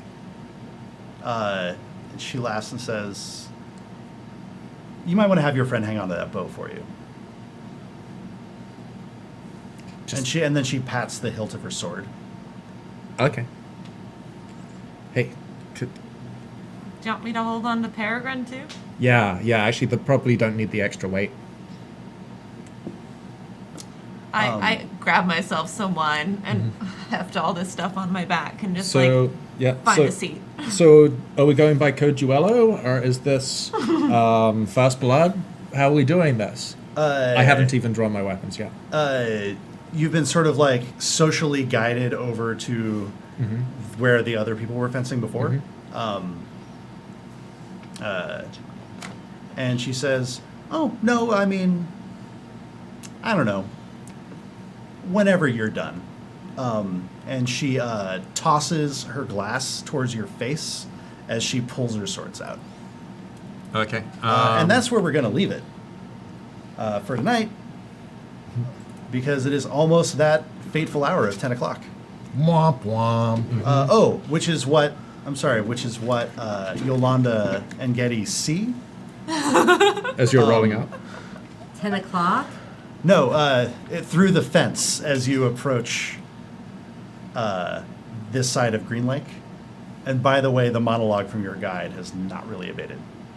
So, Getty, you know how in some of those old movies you showed us, there were the slobs and the snobs? I think these are the snobs. These are definitely the snobs. These are the snobs. And I would wager every one of these little bit of trinkets I won playing violin that this is a duel to the death. And they picked him up because they think he's some schmuck of the street. Now you can end it. Yeah, now, so that's where we'll end it. Mysterious Stranger has checked out Getty's butt and then possibly challenged him to a duel to the death. You were told to come this way to find Ansel Johnson. Maybe that'll work out. And, people keep telling you that there are sea monsters in those waters. Maybe there's a lake monster. They seem to be using a sea monster as a catch-all, though. Yeah. We should also check under the bridges for trolls. Oh. All right, so... This isn't Dig to you. Portland. So, Fremont. thanks everybody for... Oh, is George about to do a thing? Did you get back to me, William? We'll check with you in a minute. He might not be watching live, though. But we'll catch up later. I thought he said he had to take a nap. He Yeah. fell asleep. Oh, It's yeah. it's a time zone thing. Yeah. If you watch this later, we'll go over next week. I also... Better name than paralytic. As we wind things down, I want to again read our important community announcements, such as, hey, if you're just tuning in and you're wondering what GeekSpaceTV is all about, GeekSpaceTV is a nonprofit online broadcasting studio dedicated to improving diversity, inclusion, and representation in gaming and geek spaces. So here on the show, we will be back next Monday, 7 p.m. PST, as usual. Also, this coming Wednesday and next Wednesday, Leviathan Distant Stars is going to continue to be on, 7 p.m. PST on Wednesdays. No shows on Friday for the next week or two, but stay tuned for the continuing schedule, which you can pick up by checking out the Twitter or even better, watching the shows live. Don't worry, they're working on something special for you folks. Shirts from the giveaway have been ordered. We'll get them all to ASAP. Expect a party on Saturday the 18th. It's the 1-year anniversary of GeekSpaceTV streaming. More information will be coming out about that soon. And not as always. I say as always because I've read this announcement twice before tonight. It's actually new to tonight. If you're going to be at PAX, let us know.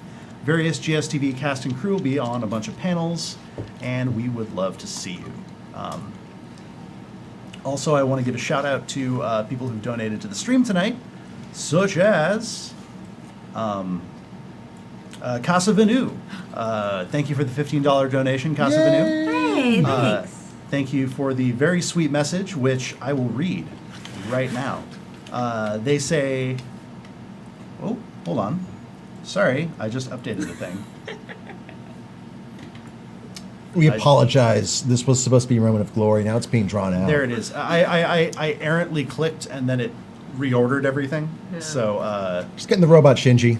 Cohen, your face is all in shadow, so that actually looks really scary. This is very sinister. I'm leaning into that. Can lean into it. thank you, Casa Venu. Said, I definitely made a tiny flower crown for the sock puppet Peregrine and will deliver ASAP. Oh. Thank you for making my Monday. Oh. This